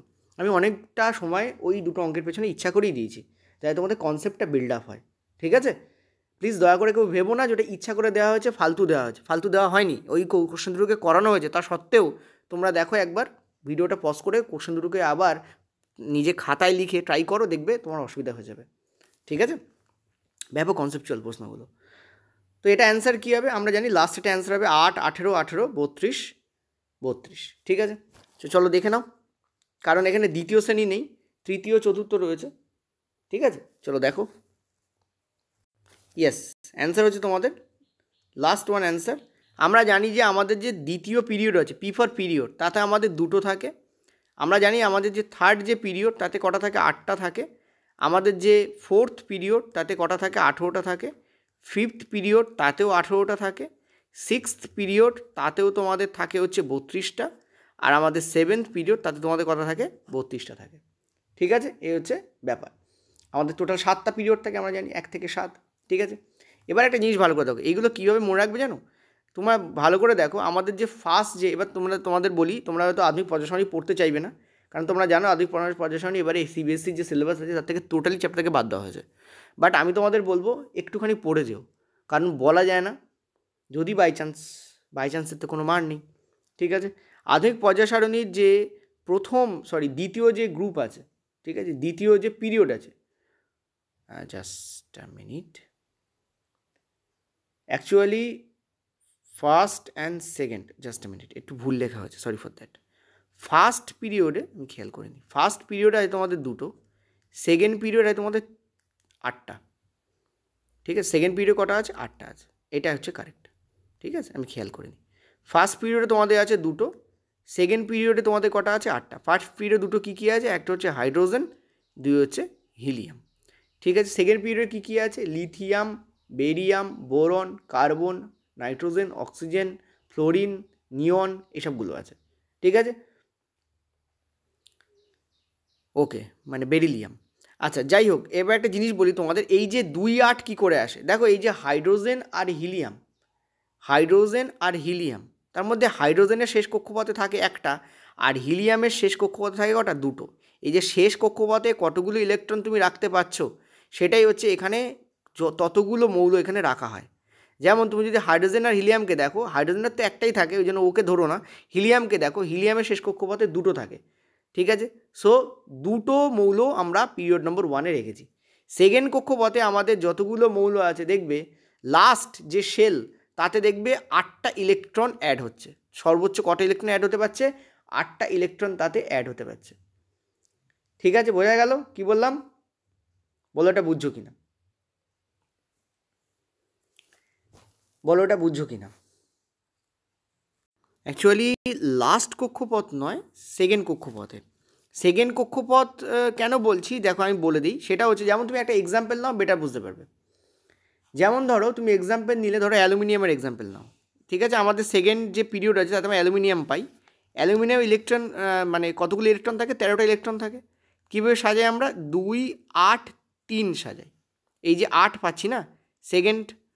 নেক্সট দেখো, তুমি যদি বলো আমরা সিলিকনকে নেই, সিলিকনের অ্যাটম নাম্বার কত? 14। কীভাবে সাজাই? 2, 8, 4কে নেই আমরা। ঠিক আছে, সিমিলারলি তুমি যদি নাও, কাকে নেবে বলো? তুমি এরপরে ফসফরাসকে নিতে পারো, 15। আচ্ছা, এটা তো থার্ড পিরিয়ড হয়ে গেল না, আমরা সেকেন্ড পিরিয়ডের কথা বলছিলাম। ওকে সরি, এটা থার্ড পিরিয়ডের জন্য। থার্ড পিরিয়ডে তুমি দেখবে এটাও 8 আছে, দেখো এই যে 8। থার্ড পিরিয়ড তোমার কী আছে? 8 আছে, এটা থার্ড পিরিয়ড হয়ে গেল, সরি ফর দ্যাট। আচ্ছা, সেকেন্ড পিরিয়ডের কথাটা বলি। সেকেন্ড পিরিয়ডে যেমন ধরো আছে আমাদের নাইট্রোজেন আছে, ধরো নাইট্রোজেন 7। নাইট্রোজেন অ্যাটমিক নাম্বার কত? 7। এটা হচ্ছে সেকেন্ড পিরিয়ডে আছে। তো কীভাবে বসাবো আমরা? দেখো এটাকে আমরা বসাবো হচ্ছে 2 আর আমরা কী লিখি? আমরা লিখি 5। ঠিক আছে, 2 আর কী লিখি আমরা? 5। বোঝাতে পারছি কীভাবে হচ্ছে ব্যাপারটা? নাইট্রোজেনের কত আমরা? নাইট্রোজেন হচ্ছে 2 আর 5। সিমিলারলি দেখো আমরা যদি ফ্লোরিনকে দেখি, ঠিক আছে, আমরা যদি ফ্লোরিনকে দেখি, ফ্লোরিনের অ্যাটমিক নাম্বার কত? আমরা জানি 9। ফ্লোরিনের অ্যাটমিক নাম্বার কত? আমরা জানি 9। কীভাবে হয়? 2 আর 7। তো তোমরা বলবে স্যার এই 8টা কোথা থেকে আসছে? বেসিক্যালি এই যে 8, এই 8টা কোথা থেকে আসছে? দেখো হয় যেটা, সেটা হচ্ছে যে তোমরা যদি কে শেলকে দেখো না, তাহলে তোমরা দেখবে তোমাদেরকে একটু এগোতে হবে। যেমন ধরো নিয়নকে যদি তুমি নাও, তুমি দেখো এর অ্যাটমিক নাম্বার কত? 10। সো 2 আর 8, তো সর্বোচ্চ কতগুলো এখানে পাচ্ছ? 2 আর 8, অর্থাৎ 8টাকে পাচ্ছ এখানে। ঠিক আছে, তো এরকম একটা ফরম্যাট তৈরি করা হয়। অনেক সময় এই ফরম্যাটটা মেলে না। ঠিক আছে, অনেক সময় ফরম্যাটটা কী হয় না, অনেক সময় ফরম্যাটটা মেলে না, মানে ভ্যারিয়াস শেল, কখনও লাস্ট শেলকে নেওয়া হয়, কখনও ফার্স্ট শেলকে নেওয়া হয়, কখনও একদম মাঝের শেলটাকে নেওয়া হয়, নিয়ে দেখা হয় যে কীভাবে অ্যাকোমোডেশন করা হচ্ছে বেসিক্যালি। ঠিক আছে, ওই জন্য আমি 3টে কথাই বলেছি। তো এই যে লাস্ট যে 8 আছে, এই 8 অনুযায়ী এখানে 8টা ইলেকট্রনকে, মানে সরি মৌলকে নেওয়া হয়। 3p কেন? এটা দেখো, এগুলো মনে রাখাটা খুব সোজা। যেমন তোমরা দেখবে যে প্রথমটায় 2টো রয়েছে, তারপর একটা 8 রয়েছে, তারপর একটা 18 রয়েছে, তারপরে 32 রয়েছে। অর্থাৎ ফার্স্ট পিরিয়ডে 2টোই আমাদের মৌল আছে, সেকেন্ড পিরিয়ডে আমাদের 8টা মৌল আছে, থার্ড পিরিয়ডে আমাদের 8টা মৌল আছে, ফোর্থ পিরিয়ডে আমাদের 18টা, ফিফথ পিরিয়ডে আমাদের 18টা, সিক্স পিরিয়ডে আমাদের 32টা, সেভেন পিরিয়ডে আমাদের 32টা। অর্থাৎ এগুলোকে মনে রাখা ইম্পর্টেন্ট। যদি তুমি ব্যাখ্যা চাও, তাহলে ব্যাখ্যাগুলো সব ক্ষেত্রে সমান হয় না বলে তোমরা একটা রিদমিক ব্যাখ্যা পাবে না। অর্থাৎ যে আমি যদি বলে দেবো যে এখানে, যেমন দেখো, যেমন বলে দিই, কেন আমি তোমাদের কিন্তু করলাম, কারণ দেখো হাইড্রোজেনের ফার্স্ট শেলে একটা, হিলিয়ামেরও ফার্স্ট শেলেই একটা। ঠিক আছে, মানে 2টো আর কি। তো হাইড্রোজেনের ফার্স্ট শেলে একটা, হিলিয়ামের ফার্স্ট শেলে 2টো। তার মানে এই যে ফার্স্ট শেল অনুযায়ী এখানে আমরা 2টোকে রাখছি। দ্বিতীয় কথা, তুমি যদি পিরিয়ড নম্বর 2তে দেখো, তুমি দেখবে যে সেখানে ফার্স্ট বা লাস্ট বলে ব্যাপার নেই। কারণ দেখো নাইট্রোজেনের ফার্স্টে 2, সেকেন্ডটাতে 5, এটাতে 2, এটাতে 7, তাহলে এটাতে 2, এটাতে 8। অর্থাৎ নিয়নে যেহেতু সর্বোচ্চ 8টা ইলেকট্রন রাখা যাচ্ছে, ওই জন্য আমরা এখানে 8টা এলিমেন্টকে রাখি, মৌলকে রাখি। এবার যদি তুমি পিরিয়ড নম্বর 3-এ আসো, তুমি কি দেখতে পাবে? তুমি দেখতে পাবে যে সর্বোচ্চ আমরা 8টা ইলেকট্রন এখানে রাখতে পারছি। সর্বোচ্চ আমরা কটা ইলেকট্রন রাখতে পারছি এখানে? 8টা ইলেকট্রন রাখতে পারছি। কার? আর্গানের। ঠিক আছে, আর্গানের কটা ইলেকট্রন রাখতে পারি আমরা? আর্গানের শেষ কক্ষতে কটা ইলেকট্রন থাকে? সর্বোচ্চ 8টা ইলেকট্রন থাকে। বোঝা যাচ্ছে? সর্বোচ্চ 8টা ইলেকট্রন থাকে। ইয়েস ও নো বলো। তো এইভাবে একটা প্যাটার্নকে তুমি তৈরি করে নিতে পারো, বাট আমি বলবো ডাইরেক্ট মনে রাখলে সুবিধা হয় যে 2, 8, 8, 18, 18, 32, 32। ঠিক আছে, ক্লিয়ার হয়েছে? ওকে, চলো পরেরটা। চলো, এটা জারণ বিজারণের একটা ইজি প্রশ্ন, সমাধান করো। এবার স্পিডে এগোবো। ঠিক আছে, MnO + 4HCl = MnCl2 + 2H2 + Cl2। তোমাদের কী বার করতে হবে? সেখানে বলেছে যে কোন বিবৃতিটি সত্যি। ঠিক আছে, তো দেখো এখানে Cl2 জারিত হয়ে HCl উৎপন্ন হচ্ছে, এটা তো কারেক্ট দেখতে পাচ্ছি আমরা, কারণ H বাদ পড়ছে এবং Cl2 উৎপন্ন হচ্ছে, এটা তো কারেক্ট। এটি একটি জারণ বিজারণ বিক্রিয়া, রিডক্স রিয়াকশন। নেক্সট বলছি HCl জারিত হয়ে Cl2 উৎপন্ন হচ্ছে, HCl জারিত হয়ে Cl2 উৎপন্ন হচ্ছে। এক মিনিট দাঁড়াও, কী বলেছে এখানে? এখানে কী বলেছে? কোন বিবৃতিটা সঠিক না? আচ্ছা, তাই তো, তাই তো HCl জারিত হয়ে Cl2 উৎপন্ন হচ্ছে, নট Cl2 জারিত হয়ে HCl উৎপন্ন হচ্ছে। তো এটা তো রংই, তার মানে এটাই আমাদের অ্যান্সার হবে। চলো দেখো, yes this one is correct. দেখতেই পাচ্ছ এখানে Cl2 জারিত হয়ে HCl উৎপন্ন হচ্ছে না, HCl জারিত হয়ে Cl2 উৎপন্ন হচ্ছে। কারণ কি? কারণ HCl থেকে H কী হয়ে যাচ্ছে, বাদ পড়ে যাচ্ছে, আর H যদি বাদ পড়ে, হাইড্রোজেন বাদ পড়ে, তাকে আমরা কী বলি, অক্সিডেশন বা জারণ বলি। ঠিক আছে, তো এটাই আমাদের রং স্টেটমেন্ট দেওয়া ছিল, এই জন্য এটা কারেক্ট। এটা জারণ বিজারণ। কেন জারণ বিজারণ? দেখো এখানে দেখতে পাচ্ছ HCl এক হচ্ছে জারিত হলো, এবং জারিত হয়ে কী উৎপন্ন করছে, এখানে Cl2 উৎপন্ন করছে। ঠিক আছে, আর দেখতে পাচ্ছ তুমি Mn থেকে ও বাদ পড়ছে, দেখো ও বাদ পড়ছে, আর MnCl2 উৎপন্ন হচ্ছে। Mn থেকে দেখো ও বাদ পড়ছে, আর কি হচ্ছে, MnCl2 উৎপন্ন হচ্ছে। ঠিক আছে, Mn থেকে দেখো ও বাদ পড়ছে, MnCl2 উৎপন্ন হচ্ছে। আরেকটি জিনিস তুমি খেয়াল করো ভালো করে, সেটা হচ্ছে এইচের সাথে দেখো ও অ্যাড হচ্ছে, তার মানে এখানেও কিন্তু একটা জারণ হচ্ছে। এইচের সাথে দেখো ও অ্যাড হচ্ছে, এখানে কিন্তু জারণ হচ্ছে। এই যে এই যাচ্ছে কোথায়, H2O উৎপন্ন করছে। আর এই যে Mn থেকে অক্সিজেন বাদ পড়ছে, Cl2 এখানে অ্যাড হচ্ছে, তার মানে এটা কী হচ্ছে, এটা হচ্ছে বিজারণ। এটা কি? এটা হচ্ছে বিজারণ। ঠিক আছে, এখানে আরেকটা জারণ হয়, দেখতে পাচ্ছ এইচের সঙ্গে এই যে ও বেরিয়ে যাচ্ছে, এই ও বেরিয়ে গিয়ে এইচের সঙ্গে অ্যাড হচ্ছে, হয়ে এখানে H2O উৎপন্ন করছে, এটাও কিন্তু একটা জারণ। ঠিক আছে, সেখানে দেখতে পাচ্ছ জারণ বিজারণ একসঙ্গে ঘটছে, তো ডেফিনেটলি এটা কি, এটা জারণ বিজারণ। নেক্সট হচ্ছে HCl জারিত হয়ে Cl2 উৎপন্ন করছে, এটা কারেক্ট। MnO2 বিজারিত হয়ে MnCl2 উৎপন্ন করছে, এটাও কারেক্ট, লিখে দিলাম দেখো বিজারণ, কারণ অক্সিজেন বেরিয়ে যাওয়াকে আমরা বিজারণ বলি। ঠিক আছে, সেটা হচ্ছে বিজারণ। এটাও কারেক্ট, এটাও কারেক্ট। কারেক্ট নয় কোনটা? এই ফার্স্ট অপশন। এটা তোমাদের 4 দাগের প্রশ্ন ছিল। পরেরটা চলো, পরের প্রশ্ন দেখো, আধুনিক পর্যায়ের সামনে থাকলে কিন্তু বাঘা বাঘা প্রশ্ন পড়ে, দেখতে পাচ্ছ এটা একটা বাঘা প্রশ্ন। ঠিক আছে, জানি না আসবে কি না তোমাদের, তবু এটা একটা ইম্পর্টেন্ট কোশ্চেন্স। বলছে যে অধাতুগুলোকে তড়িৎ ঋণাত্মকতার ক্রমবর্ধমান ক্রমে সাজাও, পারমাণবিক সংখ্যাগুলো বন্ধনীতে দেওয়া আছে। অর্থাৎ এখানে তোমাদের অক্সিজেনের পরে যে সালফার হবে, সালফারের পরে যে তোমাদের সেলেনিয়াম হবে, তারপর যে তোমাদের টেলুরিয়াম হবে, সেটা বলেই দিয়েছে। এখানে যদি সাজাও, আচ্ছা অ্যান্সার দেখে নাও first, this is the answer here, আর এটা তোমাদের 5 দাগ। আমরা যদি সাজাই, এখানে এটা কিন্তু গ্রুপ, এগুলো কিন্তু পর্যায় নয়। ঠিক আছে, শ্রেণী এটা গ্রুপ।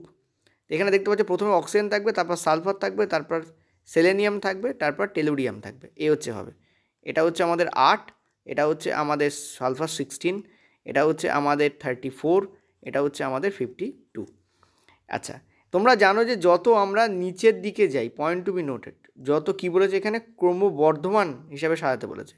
তোমরা জানো যত আমরা নিচের দিকে যাই, তত আমাদের নেগেটিভিটি কী হয়, হ্রাস পায়। ঠিক আছে, নেগেটিভিটি কী হয়, হ্রাস হয়। কত নিচের দিকে গেলে, ওপর দিকে আমাদের নেগেটিভিটি বৃদ্ধি পায়। নেগেটিভিটি কী হয়, বৃদ্ধি পায়।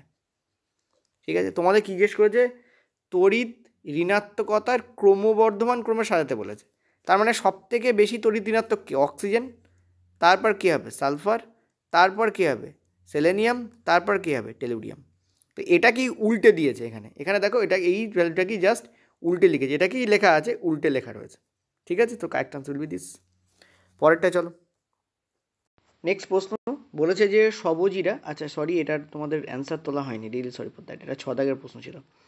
বলছে সবুজিরা কিছু উল্লেখযোগ্য বৈশিষ্ট্য, সবুজের কিছু উল্লেখযোগ্য বৈশিষ্ট্য নিচে তালিকাবদ্ধ করা আছে, তো কোনটা সঠিক নয় সেটা জিজ্ঞেস করেছে। এখানে বলছে কিছু সবুজ উদ্ভিদ এবং কিছু ব্যাকটেরিয়া হলো সবুজই। আমরা জানি যে কিছু সবুজ উদ্ভিদ যারা, সব সবুজ উদ্ভিদ, এবং কিছু ব্যাকটেরিয়া আছে যারা কিন্তু সবুজই। ঠিক আছে, নেক্সট বলেছে শর্করা যা সঙ্গে সঙ্গে ব্যবহৃত হয় না, তা গ্লাইকোজেন আকারে সঞ্চিত থাকে। মনে রাখবে, গ্লাইকোজেন আকারে সঞ্চিত তো থাকে, কিন্তু সেটা সবুজির আকারে থাকে না, মানে সবুজিদের থাকে না, সেটা প্রাণীদের থাকে, মানুষের থাকে। ঠিক আছে, এবং কোথায় থাকে, লিভারে থাকে। ঠিক আছে, কোথায় থাকে, লিভার। ওকে, তো this is the wrong actually, হ্যাঁ এটাই দেখো অ্যান্সার করেছে, এখানে 2 নম্বরটা অ্যান্সার করেছে। শর্করা যেটা উদ্ভিদের সঞ্চিত থাকে তাকে বলা হয় স্টার্চ। ঠিক আছে, শর্করাই অ্যাকচুয়ালি স্টার্চ আকারে উদ্ভিদের দেহে কী থাকে, সঞ্চিত থাকে।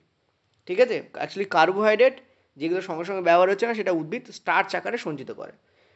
ক্লিয়ার হলো? আচ্ছা, নেক্সট বলেছে তাদের প্রাথমিক উৎপাদকও বলা হয়, ডেফিনেটলি বলা হয়, কারণ তারা অবশ্যই আমাদের যে খাদ্য শৃঙ্খল তার উৎপাদক হচ্ছে এরাই। নেক্সট বলছে যে কারণ এরা কি উৎপাদন করে, গ্লুকোজ উৎপাদন করে, যেটা সারা জীবজগৎ ব্যবহার করে। ঠিক আছে। নেক্সট হচ্ছে স্বভোজী কার্বন এবং শক্তির চাহিদা পূরণ হয় শাক প্রশ্নের মাধ্যমে। ডেফিনেটলি বাতাসের অক্সিজেন এবং জলের উপস্থিতিতে আলো নিয়ে, সূর্যালোক থেকে আলো নিয়ে সালোক সংশ্লেষ করে, ফটোসিনথেসিস করে এবং সেখান থেকে কিন্তু কী করে, শক্তি উৎপাদন করে। ক্লিয়ার হয়েছে? তো 1, 3 আর 4 কারেক্ট, 2টা কারেক্ট নয়। পরেরটা চলো। নেক্সট চলো পরের প্রশ্ন। এটার আমি তোমাদের অপশান তুলে দিয়েছি। একটি সার্কিটের সর্বনিম্ন রোধ কত হবে যা 7টি রোধক ব্যবহার করে তৈরি করা যেতে পারে, প্রতিটি যদি 1/6 ওহম করে হয়। ঠিক আছে, চলো করো। ভেরি ভেরি ইউজফুল প্রশ্ন, নিজেরা করো, ট্রাই করো আগে ভালো করে। ওকে, এক্ষেত্রে বেসিক্যালি আমরা কী করতে পারি, যে 7 × 1/6 করতে পারি। তাতে আমরা কত পাবো? তাতে আমরা পাবো 7/6। অর্থাৎ বেসিক্যালি আমরা কী করছি, 1/6 + 1/6 + 1/6 + 1/6 এইভাবে আমরা 7টা বার একে আমরা যোগ করছি। 7টা বার একে আমরা কী করছি, আমরা একে যোগ করছি। এটা এখানে কতগুলো লেখা আছে? 7টা বার লেখা আছে। তার মানে বেসিক্যালি এর সঙ্গে 7 গুণ করে দেওয়া যেত। কিন্তু দেখতে পাচ্ছ এতে আমরা কি দেখতে পাচ্ছি, ভালো করে দেখো তো, এতে আমরা কি দেখতে পাচ্ছি? এতে আমরা দেখতে পাচ্ছি যে রোধ আমাদের এখানে ছিল তার থেকে এটা বেশি হয়ে যাচ্ছে। কিন্তু এখানে তো কি বলেছে, সর্বনিম্ন কতগুলো রোধ ইউজ করা যেতে পারে। এটা আমাদের কি বলে, এটাকে আমরা বলি, এই যে এটাকে আমরা বলি তোমাদের প্যারালাল সার্কিটিং তো বলি না এটাকে আমরা বলি শ্রেণী বর্তনী। ইয়েস, বাংলাটা খেয়াল আসছিল না আমার। শ্রেণী বর্তনী, এটাকে আমরা কি বলি, এটাকে আমরা বলি শ্রেণী বর্তনী, সিরিজ সার্কিটিং। ঠিক আছে, ইংলিশটা খেয়াল আসছিল, বাংলাটা খেয়াল আসছিল না। সিরিজ সার্কিটিং, ঠিক আছে, সিরিজ সার্কিটিং, সিরিজ সার্কিটিং, ঠিক আছে, এটা সিরিজ সার্কিটিং। সিরিজ সার্কিটিংয়ে কী হয়, যে রোধ দেওয়া আছে সেগুলো পরপর যোগ হয়ে যায়। কিন্তু আমরা যদি পয়েন্ট টু বি নোটেড, আমরা যদি সমান্তরাল বর্তনী ব্যবহার করি, সমান্তরাল বর্তনী ব্যবহার করি, তখন আমরা কি করি, তখন আমরা যেটা করি, সমান্তরাল বর্তনী ইংরেজি প্যারালাল সার্কিটিং। ঠিক আছে, PARALLEL, প্যারালাল সার্কিটিং। ঠিক আছে, প্যারালাল সার্কিটিং আমরা কী করে করি, প্যারালাল সার্কিটিংয়ের ক্ষেত্রে আমরা কী করি, সেটা হচ্ছে 1/6 করে যোগ করি। ঠিক আছে, 1/6 করে যোগ করি শব্দের অর্থ আমি বলতে চাইছি কি, ভালো করে বুঝবে। বেসিক্যালি আমরা কী করি, সেটা হচ্ছে আমরা 6 + 6 + 6 + 6 + 6 এইভাবে আমরা 6 বার একে আমরা যোগ করি, 1/1 করে করি। আমার কথা ভালো করে বুঝতে পারছো? ইয়েস অর নো বল। এবং এই ক্ষেত্রে আমরা এটাকে প্যারালাল সার্কিটিং বলি। কী করছি আমি, তোমরা বুঝতে পারছো না, তাই তো? ওকে, দেখো আমরা কী করছি। আমরা যেটা করছি এখানে কী আছে, এখানে 1/, আছে না? তো তখন তুল্য আমাদের রোধ কী বেরোয়, ওভারঅল রোধ আমাদের কী হবে, 1/R বেরোবে। সেটা আমরা কী করে পাবো, 1/6 1/6 1/6 1/6 1/6 এইভাবে পাবো। সেটা কখনও তো যদি এখানে 6 ওহম রোধ দেওয়া থাকতো, বাট এখানে তো 1/6 ওহমই রোধ দেওয়া আছে। ভালো করে বুঝবে, এখানে কী দেওয়া আছে, এখানে দেওয়া আছে 1/6 ওহম রোধ দেওয়া আছে। তাকে আমরা কী করবো, বেসিক্যালি এটাকে আমরা 1/1/6 1/1/6 1/1/6 করে দেবো। তখন কী আসবে, এটা দেখো 6-এ কনভার্ট হয়ে যাবে। 6 6 6 6 6-এ কনভার্ট হবে। আর সেইটা ইকুয়ালটা আমাদের বেরোবে 1/R। সেটা ইকুয়ালটা আমাদের কী বেরোবে, 1/R। তো বেসিক্যালি এটা কি, এটা এখানে 1 2 3 4 5টা করেছি, এখানে বেসিক্যালি 7টা হবে। ঠিক আছে, এটা বেসিক্যালি কটা হবে জানো, 7টা হবে। 6 + 6 এই 1 2 3 4 5 6 7, 7টা হবে। তো 6 7টা কী হবে, 42। এটা কী হবে, 1/R এর মান হবে। এটা কী হবে, তো 1/R এর মান। তা আর এর মান কত হবে তোমাদের, 1/42। ঠিক আছে, আর এর মান কত হবে তোমাদের, 1/42। আচ্ছা, এখানে কি বলেছে, এখানে বলেছে 6/7। 6/7 যদি বলে থাকে, দ্যাট মিনস এখানে এটা 6 ছিল বেসিক্যালি। ঠিক আছে, এটা 1/6 ছিল না, এটা তোমাদের বেসিক্যালি কত ছিল, 6 ছিল। 6 ছিল কেন বলছি, কারণ তখন এটা 1/6 × 7 হয়ে যাবে, আর সেটা ইকুয়াল টু তোমাকে দেবে 1/R। তাহলে আর এর মান আমাদের হবে 6/7 ওহম। ঠিক আছে, তখন এটা হবে, এটা বেসিক্যালি রং কোশ্চেন্স আছে। এই কোশ্চেন্সটা তোমাদের অ্যাকচুয়ালি রং আছে কেন, কারণ দেখতে পাচ্ছ ক্লিয়ারলি, ভালো করে বুঝবে। আমরা যদি এখানে প্রত্যেকটার মান কত বলেছে, 1/6 বলেছে, ভালো করে বুঝবে। প্রত্যেকটার মান কি বলেছে, 1/6 বলেছে। বুঝতে পারেনি তাই তো, কেন এটা রং বলছি। ওকে, জাস্ট এ মিনিট, আমি এটাকে আরেকবার করে দিচ্ছি। Just a minute. আচ্ছা চলো, মোছার দরকার নেই, আমি নর্মালি করে দিচ্ছি, ভালো করে বোঝো। এখানে বলেছে প্রত্যেকটার মান হচ্ছে 1/6 ওহম। ঠিক আছে, প্রত্যেকটা মান কত, 1/6 ওহম। এবার যদি আমরা এটাকে সমান্তরাল বর্তনীতে অ্যাড করি, আগে শ্রেণী বর্তনী বলি, আগে যদি শ্রেণী বর্তনীতে অ্যাড করি, তাহলে এটা কী হবে, 1/6 + 1/6 এরকম করে 7 বার যোগ হবে। তখন এটা হয়ে যাবে 7 × 1/6 মানে 7/6। ঠিক আছে, মনে রাখবে শ্রেণী বর্তনীতে যে রোধ আসে সেটা অ্যাকচুয়াল যে একক রোধ তার থেকে বেশি আসে। ঠিক আছে, শ্রেণী বর্তনীতে যে রোধ আসে সেটা কি আসে, যে রোধ এখানে গিভেন আছে তার থেকে বেশি আসে। এটা গেল প্রথম পয়েন্ট। নেক্সট এখানে তোমাদের ব্যবহার কী করতে বলেছে, এখানে ব্যবহার করতে বলেছে সমান্তরাল বর্তনী, কারণ সমান্তরাল বর্তনীতেই আমরা অ্যাকচুয়াল রোধের থেকে কম রোধকে পেতে পারি। তো সমান্তরাল বর্তনীতে আমাদের যদি এটা করতে হয়, আমরা কীভাবে করি সমান্তরাল বর্তনীতে, আমরা জানি যে আমরা 1/r এর মান পাই। 1/r এর মান কীভাবে পাই, সেটা হচ্ছে আমরা 1/r1, 1/r2, 1/r3 এভাবে আমরা পাই। এখানে r1, r2, r3 সবই আমাদের হচ্ছে 1/6 করে। এটাই আমাদের r1, এটাই আমাদের দেখো r2, এটাই আমাদের দেখো r3, এটাই আমাদের দেখো r4, এটাই আমাদের দেখো r5 ইত্যাদি করে গেছে এখানে। ঠিক আছে, এবং এটা কিন্তু আমি এখানে 1 2 3 4 5 5বার করছি, বাট এটা বেসিক্যালি কবার হবে বুঝতে পারছো, আশা করি 7বার হবে। ঠিক আছে, আমি এখানে 5বার, যেহেতু আমার এখানে জায়গা নেই বলে আমি লিখিনি। ঠিক আছে, ভ্যালু তোমাদের ব্যাপারটাকে বোঝাচ্ছি। এবার এটাই হচ্ছে r1, তাহলে 1/r1 এর মান কত হবে, 6 হবে। এটাই হচ্ছে 1/r2, তাহলে এটা 6 ওপরে চলে যাবে, তার মানে আবার একটা 6 আসবে। এভাবে আমরা 7বার 6কে যোগ করবো, মানে 7 6 42 করবো।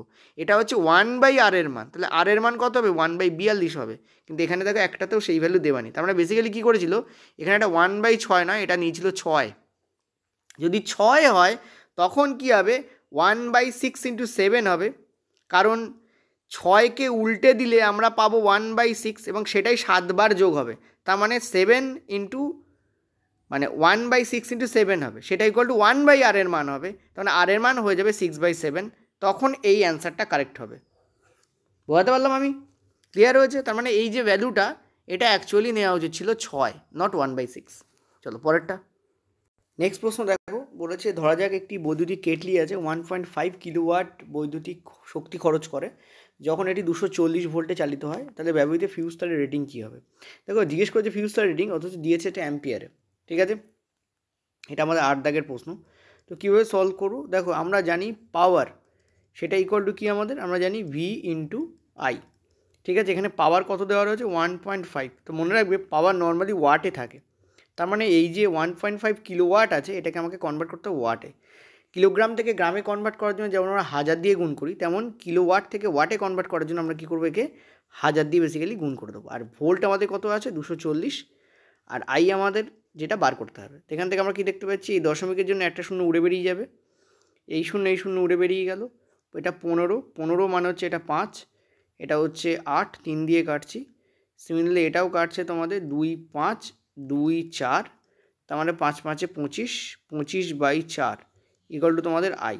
তার মানে 4 6 24, 24 মানে 6.25। This will be the correct answer.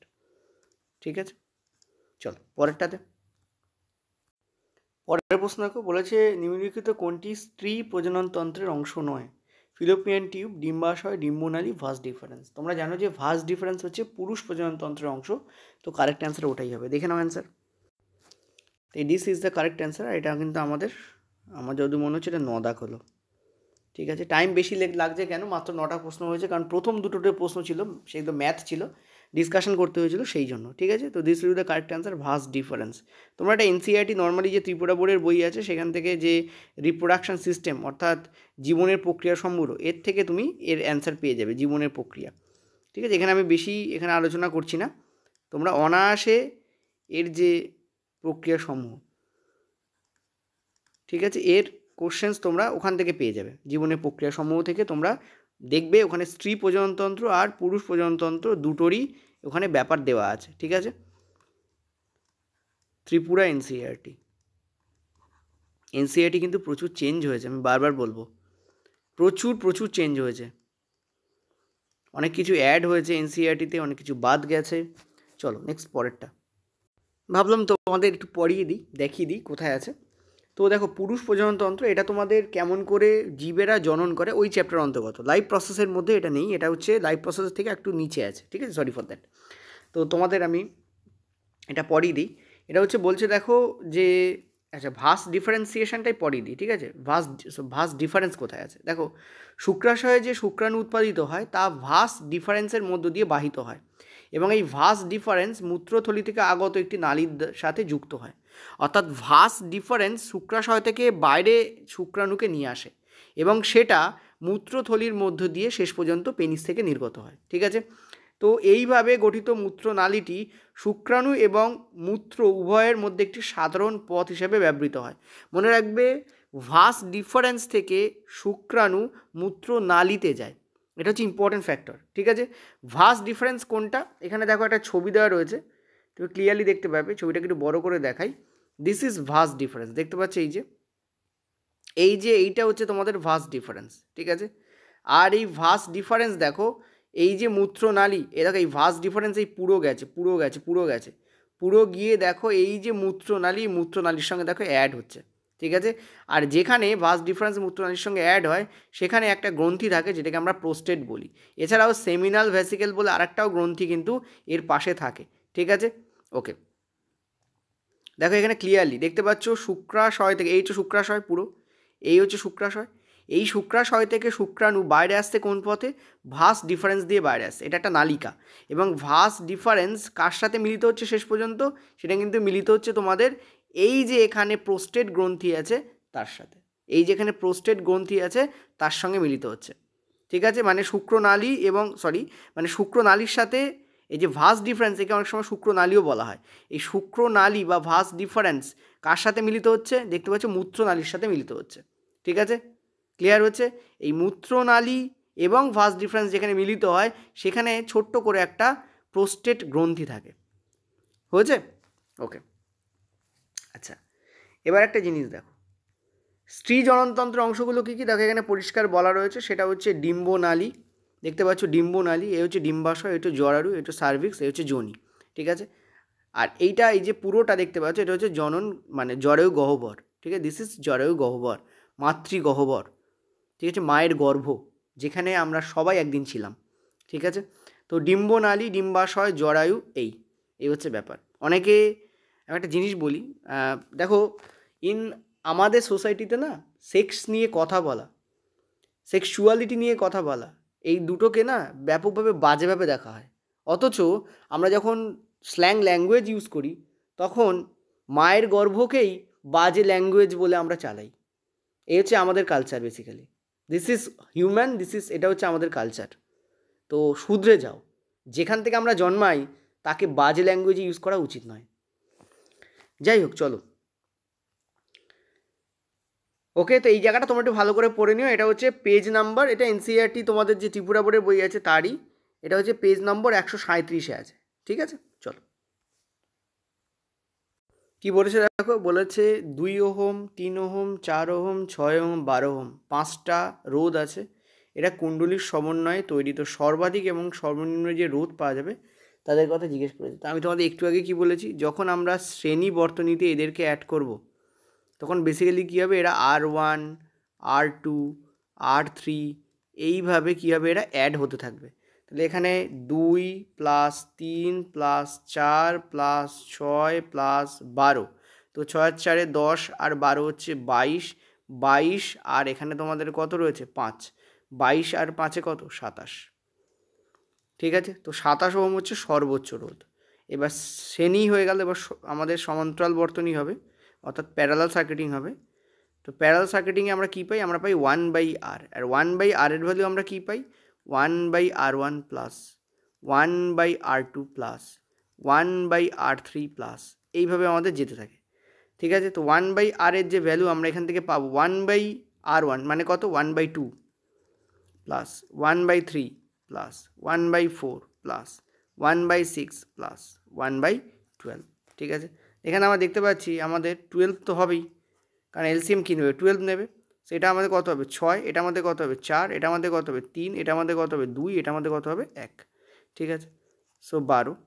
এখানে কত হচ্ছে দেখো? 6, সেই একই হবে, মানে 27 বেসিক্যালি। উপরে আমাদের 27 থাকবে না? 6, 4, 3, দাঁড়া 1 মিনিট, 6, 4, 10, না সরি ভুল বলছি, আগের বারের মতো যোগ করছিলাম, সরি ফর দ্যাট, 27 তো হচ্ছে না। এটা তোমাদের 6 আর 4 10। ঠিক আছে, 10 আর 1 11, 11 আর 5 হচ্ছে তোমাদের 16। তাহলে 1/R এর যে ভ্যালু এসছে সেটা আমাদের এইটা এসছে। ঠিক আছে, 16/12, একে কাটাকুটি করলে কত পাচ্ছি আমরা? 4 × 4 = 16, 4 × 3 = 12।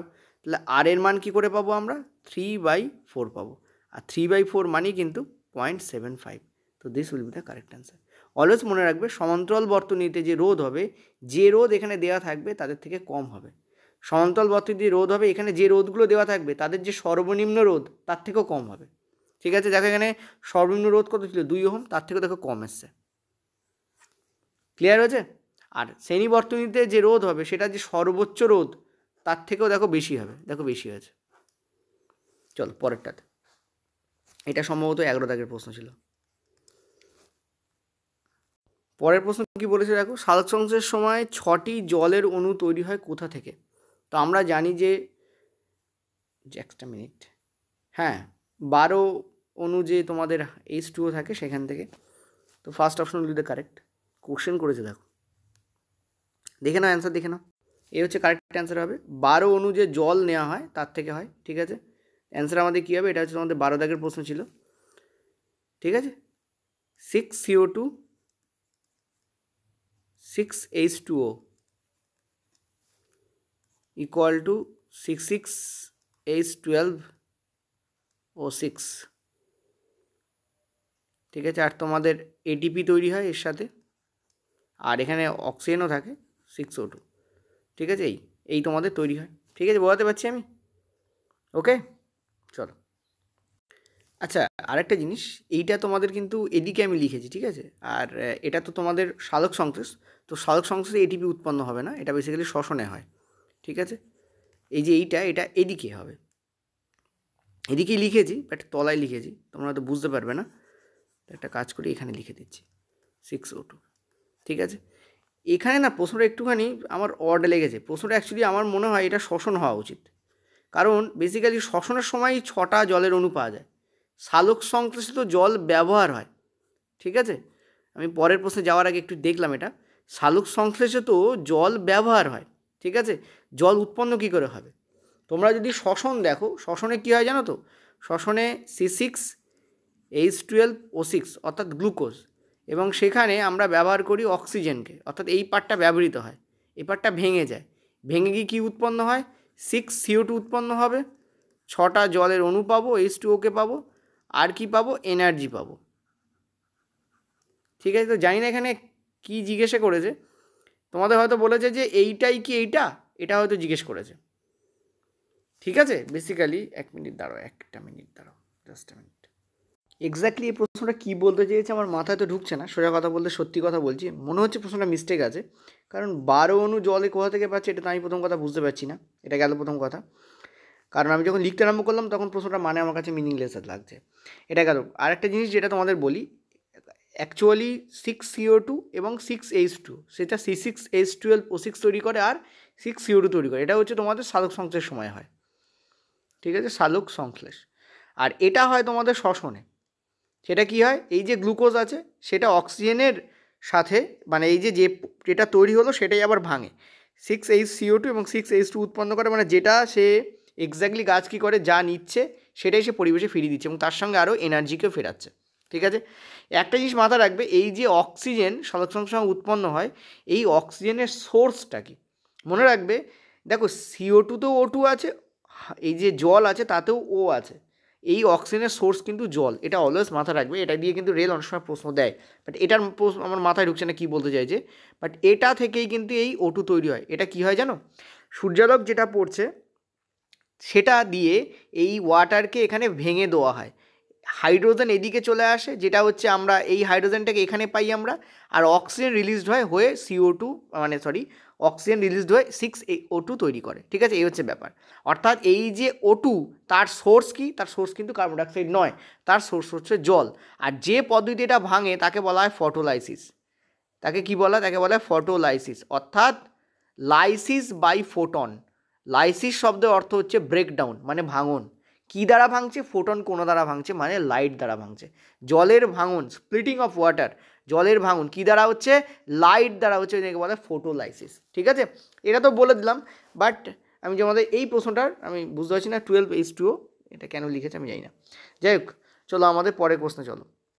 নেক্সট প্রশ্ন দেখো, তোমাদের সমন্বয় সাধন করতে বলেছে। এই প্রশ্নটা কোথা থেকে দিয়েছে তোমাদের একটু বলে দিই। দেখো তোমরা যাবে হচ্ছে মেটাল নন মেটালে, অর্থাৎ ধাতু অধাতুতে যাবে, ধাতু অধাতুর যে চ্যাপ্টার আছে তাতে যাবে। ঠিক আছে, ধাতু অধাতু, সেই ধাতু অধাতুর যে চ্যাপ্টার আছে তাতে যাবে, এবং তাতে 48 পেজ আছে, সেখানে দেখবে এই চার্ট দেওয়া আছে। ঠিক আছে, 48 পেজ, NCERT ত্রিপুরা বোর্ডের যে বই আছে ঠিক আছে, বেসিক্যালি ত্রিপুরা বোর্ডের বই নয়, এনসিইআরটির বাংলা ভার্সন ত্রিপুরা বোর্ডে পাওয়া যায়, সেই জন্য। তো এই পেজে তোমাদের এই চার্টটা গিভেন আছে, ঠিক আছে। এই চার্টে গলনাঙ্কগুলো জাস্ট তুলে দিয়েছে তোমাদের। এনএসসিএলে গলনাঙ্ক কত? 1074। তারপর তোমাদের CACL2 গলনাঙ্ক কত? 1045। আর CAO তার গলনাঙ্ক কত? 2850। ঠিক আছে, জাস্ট তুলে দিয়েছে, দিয়ে প্রশ্ন দিয়েছে। এটা স্ফুটনাঙ্ক গলনাঙ্ক দুটো দিয়ে প্রশ্ন দেয়, নর্মালি স্ফুটনাঙ্ক দিয়ে প্রশ্ন দেয়, এখানে দেখতে পাচ্ছি গলনাঙ্ক দিয়ে প্রশ্ন দিয়ে দিয়েছে। ঠিক আছে, তো এটা তোমরা মিলিয়ে এই চারটাকে মুখস্থ রেখো, তাহলে হয়ে যাবে, সব মুখস্থ রেখো, কিছু করার নেই। ওকে, চলো নেক্সট পরেরটাতে। নেক্সট প্রশ্ন, যৌগ এ লঘু হাইড্রোক্লোরিক অ্যাসিডের সাথে বিক্রিয়া করে বুদবুদ তৈরি করে এবং উৎপন্ন গ্যাসটি চুন জলকে দুগ্ধবৎ করে দেয়, অর্থাৎ দুধের মতো সাদা করে দেয়। যৌগ এটা কি? এটা তোমাদের এনসিইআরটিতে যে প্রশ্ন আছে, অর্থাৎ তোমরা যদি অ্যাসিড বেস সল্টে যাও, অ্যাসিড বেস সল্টই আছে, আমি তো এই প্রশ্নটা তোমাদের করিয়েছি কিন্তু আমি, ঠিক আছে, যে অ্যাসিড বেস সল্টে যদি তোমরা যাও তাহলে এই প্রশ্নটা পেয়ে যাবে তোমরা, অ্যাসিড বেস সল্টে গেলে। এটা অ্যাসিড বেস সল্টই আছে প্রশ্নটা। ওকে, যাই হোক, চলো অ্যান্সার দাও। এটা অ্যাসিড বেস সল্টই তোমাদের আছে, আমি তোমাদের এটা বিক্রিয়াও করিয়েছিলাম, সেখানে ক্যালসিয়াম কার্বনেট দিয়ে করিয়েছিলাম, যেটা এনসিইআরটিতে আছে। ক্যালসিয়াম কার্বনেট ছাড়াও এটা Na2CO3 দিয়েও করা যায়। ঠিক আছে, চলো অ্যান্সার দাও কী হবে। ওই অ্যান্সারটা আমি বলে দিলাম, Na2CO3। ওকে, তো এখানে অ্যান্সার কী হবে? Na2CO3। Na2CO3-র সঙ্গে যখন HCl বিক্রিয়া করে তখন এখানে যেটা উৎপন্ন হয় সেটা হচ্ছে এখানে NaCl উৎপন্ন হয়, এবং তার সঙ্গে তোমাদের CO2 উৎপন্ন হয়, এবং তার সঙ্গে তোমাদের জল উৎপন্ন হয়। এই যে CO2, এই CO2কে তুমি যদি চুন জলের একটা পাত্র নাও আর তার মধ্যে দিয়ে যদি তুমি চালনা করো, তুমি দেখবে এই চুন জলটা ঘোলা হয়ে যাচ্ছে। চুন জল ঘোলা কেন হয়ে যায়? কারণ তোমরা দেখতে পাচ্ছ এখানে ক্যালসিয়াম কার্বনেট উৎপন্ন হয়, CaCO3 উৎপন্ন হয়। ঠিক আছে, কি উৎপন্ন হয়? ক্যালসিয়াম কার্বনেট উৎপন্ন হয়, যে কারণে কিন্তু চুন জল ঘোলা হয়ে যায়। চুন জল বলতে কি এখানে? চুন জল বলতে এখানে হচ্ছে CaOH(2), অর্থাৎ ক্যালসিয়াম হাইড্রক্সাইড, এটা হচ্ছে চুন জল। ঠিক আছে, এটা কি? এটা হচ্ছে তোমাদের চুন জল। এই চুন জলের সঙ্গে যখন তোমার CO2 বিক্রিয়া করে, এই চুন জলের সঙ্গে যখন তোমার CO2 বিক্রিয়া করে, তখন যেটা উৎপন্ন হয় সেটা হচ্ছে ক্যালসিয়াম কার্বনেট উৎপন্ন হয়। ঠিক আছে, এবং তার সঙ্গে কি উৎপন্ন হয়? তার সঙ্গে তোমাদের জল উৎপন্ন হয়। এই যে ক্যালসিয়াম কার্বনেট, এটা সাদা অদক্ষেপ আকারে পড়ে থাকে, যার ফলে এই চুন জল কিন্তু ঘোলা হয়ে যায়। আর এই CO2 কোন CO2? এই CO2 হচ্ছে এই CO2, এই যে এই CO2। বোঝাতে পারছি আমি? এটা Na2CO3-র সঙ্গে যখন তুমি করবে তখনও একই হবে। এছাড়া তুমি যদি CaCO3, অর্থাৎ এখানে যেটা রয়েছে ক্যালসিয়াম কার্বনেট, তার সঙ্গে যদি তুমি বিক্রিয়া করাও, সেম রিয়াকশান দেবে। ঠিক আছে, ক্যালসিয়াম কার্বনেটের সঙ্গে ফার্দার আবার CO2 বিক্রিয়া করতে পারে, এবং বিক্রিয়া করে কি উৎপন্ন করবে? ক্যালসিয়াম হাইড্রোজেন কার্বনেট উৎপন্ন করবে, অর্থাৎ ক্যালসিয়াম বাইকার্বনেট উৎপন্ন করে। ঠিক আছে, এটা যদি CaCO3-র সঙ্গে যদি HCl বিক্রিয়া করাও, তাও এইরূপ একটা সেম বিক্রিয়া তোমাদের হতে পারে। ঠিক আছে, ইয়েস অর নো বলো, বোঝা গেল? এখানে এই অপশন অনুযায়ী অ্যান্সার হবে তোমাদের সোডিয়াম কার্বনেট। এটা ক্যালসিয়াম কার্বনেট, এর সোডিয়াম কার্বনেট। ঠিক আছে, মনে রাখবে ধাতব বাইকার্বনেট এবং কার্বনের সঙ্গে কিন্তু অ্যাসিড বিক্রিয়া করতে পারে। এটা তোমাদের কিন্তু অ্যাসিড বেস সল্টে আমি অলরেডি করিয়েছি। ঠিক আছে, এবং এনসিইআরটিতেও আছে। চলো নেক্সট পরের প্রশ্ন। চলো নিজের অ্যান্সার দাও। বলেছে মানব দেহে সাধারণ কোষে 46টা ক্রোমোজোম থাকে, কিন্তু জনন কোষে কতগুলো ক্রোমোজোম থাকে? তোমাদের আমি বলেছি, আজকে সকালবেলায় ক্লাস ছিল, সেখানেও আমি তোমাদের বলেছি যে জনন কোষে কিন্তু কি হয়? মিওসিস হয়। মিওসিস হওয়ার ফলে ওটা হ্যাপ্লয়েডে পরিণত হয়, অর্থাৎ ডিপ্লয়েড থেকে হ্যাপ্লয়েড হচ্ছে, অর্থাৎ 46টা ক্রোমোজোম ডিপ্লয়েডে থাকে, সেখান থেকে মনে করে দেখো যে হ্যাপ্লয়েডে কনভার্ট হয়ে যাচ্ছে। বিইং হ্যাপ্লয়েড আমরা জানি সেখানে অর্ধেক ক্রোমোজোম থাকে, অর্থাৎ 22টি ক্রোমোজোম থাকে। এবার তোমরা বলবে যে স্যার 22টি থাকে না 23টি থাকে? দেখো একটা কথা বলি, জনন কোষে আমরা জানি যে একটা 22টি ক্রোমোজোম থাকবে, আর তার সঙ্গে একটা সেক্স ক্রোমোজোম থাকবে। তো অ্যান্সার দেখে নাও, এখানে অ্যান্সার কী হবে তোমাদের? 46টা ক্রোমোজোম অ্যাকচুয়ালি দেহকোষে থাকে, সোমাটিক সেলে 46টা ক্রোমোজোম থাকে, সেইটা মিওসিসের ফলে সেটা ভাগ হয়, তার ফলে 22টা নর্মাল ক্রোমোজোম আর একটা এক্স থাকে, এইটা মিলে টোটাল হয় তোমাদের 23টা। আইদার এটা হবে, অথবা 22টা ক্রোমোজোম থাকবে তার সঙ্গে একটা ওয়াই থাকবে, এটা মিলে তোমাদের হবে 23টা। ঠিক আছে, সো মনে রাখবে টোটাল কটা ক্রোমোজোম থাকে জনন কোষে? 23টা ক্রোমোজোম থাকে। জনন কোষ ইংরেজি হচ্ছে গ্যামেট। তো মনে রাখবে অনেক সময় জনন কোষ না বলে গ্যামেট দিয়ে প্রশ্ন দেয়, অনেক সময় শুক্রাণু দিয়ে প্রশ্ন দেবে। শুক্রাণুতে কি থাকবে বলো? এক্স থাকবে না ওয়াই থাকবে শুক্রাণুতে? আর ডিম্বাণুতে কি থাকবে? প্রশ্নটা আমাকে, এটা তোমাদের বাড়ির কাজ থাকলো, হোমওয়ার্ক থাকলো, তোমাকে বলো, যারা বলবে তাদের জন্য আমি কমেন্টে অ্যান্সার লিখে দেবো যে শুক্রাণুতে কোনটা থাকবে, 22 + X থাকবে নাকি 22 + Y থাকবে। আর ডিম্বাণুতে কী থাকবে, 22+x থাকবে নাকি 22+y থাকবে, কী থাকবে তোমরা এটা আমাকে বলো। ক্লিয়ার হলো আশা করি? ওকে, চলো নেক্সট আমরা পরের প্রশ্নে যাব। পরের প্রশ্ন দেখো, বলেছে বেরিয়াম ক্লোরাইড এবং অ্যালুমিনিয়াম সালফেটের বিক্রিয়ায় যে বিক্রিয়াজাত পদার্থ উৎপন্ন হয় সেটি কী হবে। দেখো এই যে বেরিয়াম ক্লোরাইড এবং অ্যালুমিনিয়াম সালফেট ডবল ডিসপ্লেসমেন্ট হয় এখানে, ঠিক আছে। অ্যালুমিনিয়াম ক্লোরাইড এবং বেরিয়াম সালফেট উৎপন্ন হয়, বেরিয়াম সালফেট কঠিন আকারে থাকে। বিক্রিয়া লিখে দিচ্ছি, অ্যান্সার দেখে নাও first. Okay, this is the correct answer. এখানে কী হয়, এই নিচে লিখছি তোমাদের, বেরিয়াম ক্লোরাইড সেটা হচ্ছে BaCl2 আর অ্যালুমিনিয়াম সালফেট সেটা হচ্ছে Al2SO4 অ্যালুমিনিয়াম সালফেট, ইয়েস ঠিকই আছে। এবং এদের যে বিক্রিয়া হয় সেই বিক্রিয়া উৎপন্ন হয় তোমাদের BaSO4 উৎপন্ন হয়, অর্থাৎ বেরিয়াম সালফেট উৎপন্ন হয়, এবং তার সঙ্গে উৎপন্ন হয় অ্যালুমিনিয়াম ক্লোরাইড AlCl3 উৎপন্ন হয়। এই যে বেরিয়াম সালফেট এটা কঠিন আকারে অবস্থান করে, মানে এটাই হয়ে যাচ্ছে সেই তোমাদের প্রিসিপিটেট, মানে অধক্ষেপ। এটাই হচ্ছে বেসিক্যালি অধক্ষেপ। আর মনে রাখবে এটা কিন্তু সাদা অধক্ষেপ পড়ে, এখানে কী অধক্ষেপ পড়ে, সাদা অধক্ষেপ পড়ে। আর AlCl3 এটা হচ্ছে অ্যাকুয়া সলিউশন দেয়, অর্থাৎ এটা জলে দ্রবীভূত, এটা জলে দ্রবীভূত হয়, ঠিক আছে। এটাতে কোনো প্রবলেম নেই, এটা জলে দ্রবীভূত অবস্থায় পাওয়া যায়, এখানে কোনো গ্যাস উৎপন্ন হয় না। আর এটা অ্যাকুয়া সলিউশন হয়, এটাও অ্যাকুয়া সলিউশন হয়। এটা ডবল ডিসপ্লেসমেন্ট কেন, কারণ পরিষ্কার দেখতে পাচ্ছ এখানে বেসিক্যালি কী হচ্ছে, দেখো আয়নের এক্সচেঞ্জ হচ্ছে, ক্লোরাইড আয়ন এদিকে চলে আসছে আর সালফেট আয়ন ছিল সেটা এদিকে চলে যাচ্ছে, দেখো একে অপরের ঘরে ঢুকে যাচ্ছে। দ্যাট ইজ ওয়াই এটা ডবল ডিসপ্লেসমেন্ট হচ্ছে, বিকজ আয়নের এক্সচেঞ্জ হয়। আর আয়নের এক্সচেঞ্জ কোথায় হয়, ডবল ডিসপ্লেসমেন্টে, প্রতিস্থাপন বিক্রিয়ায়, ঠিক আছে। ডবল ডিসপ্লেসমেন্ট, DISP বলে লিখছি, ঠিক আছে। এখানে কারেক্ট অ্যান্সার কোনটা হবে, কঠিন বেরিয়াম সালফেট উৎপন্ন হয়, definitely this is the correct answer, ঠিক আছে। AlCl3 কঠিন হয় না, এটা জলে দ্রবীভূত অবস্থায় থাকে, লিখেও দিয়েছি, সেই জন্য এটা ইনকারেক্ট। এখানে বলছে AlCl3 গ্যাসীয় আকারে মুক্ত হয়, একদমই না, এটা একটা জৈব, মানে সরি এটা একটা অ্যাকচুয়ালি কঠিন কিন্তু গ্যাসে মুক্ত, মানে জলে দ্রবীভূত অবস্থায় থাকতে পারে। নেক্সট হচ্ছে BaSO4 জলীয় দ্রবণ তৈরি হয়, BaSO4 জলীয় দ্রবণ তৈরি হয় না, কারণ BaSO4 যদি জলে দ্রবীভূতই হতো তাহলে অধক্ষেপ তৈরি হতো না, ঠিক আছে। সো এটা রং হয়ে যাচ্ছে, তাহলে কারেক্ট অ্যান্সার কোনটা হবে, এটাও রং। কারেক্ট অ্যান্সার কোনটা হবে, 4 বিটা কারেক্ট অ্যান্সার, ঠিক আছে। এটা সম্ভবত তোমাদের 16 নম্বর কোশ্চেন হলো।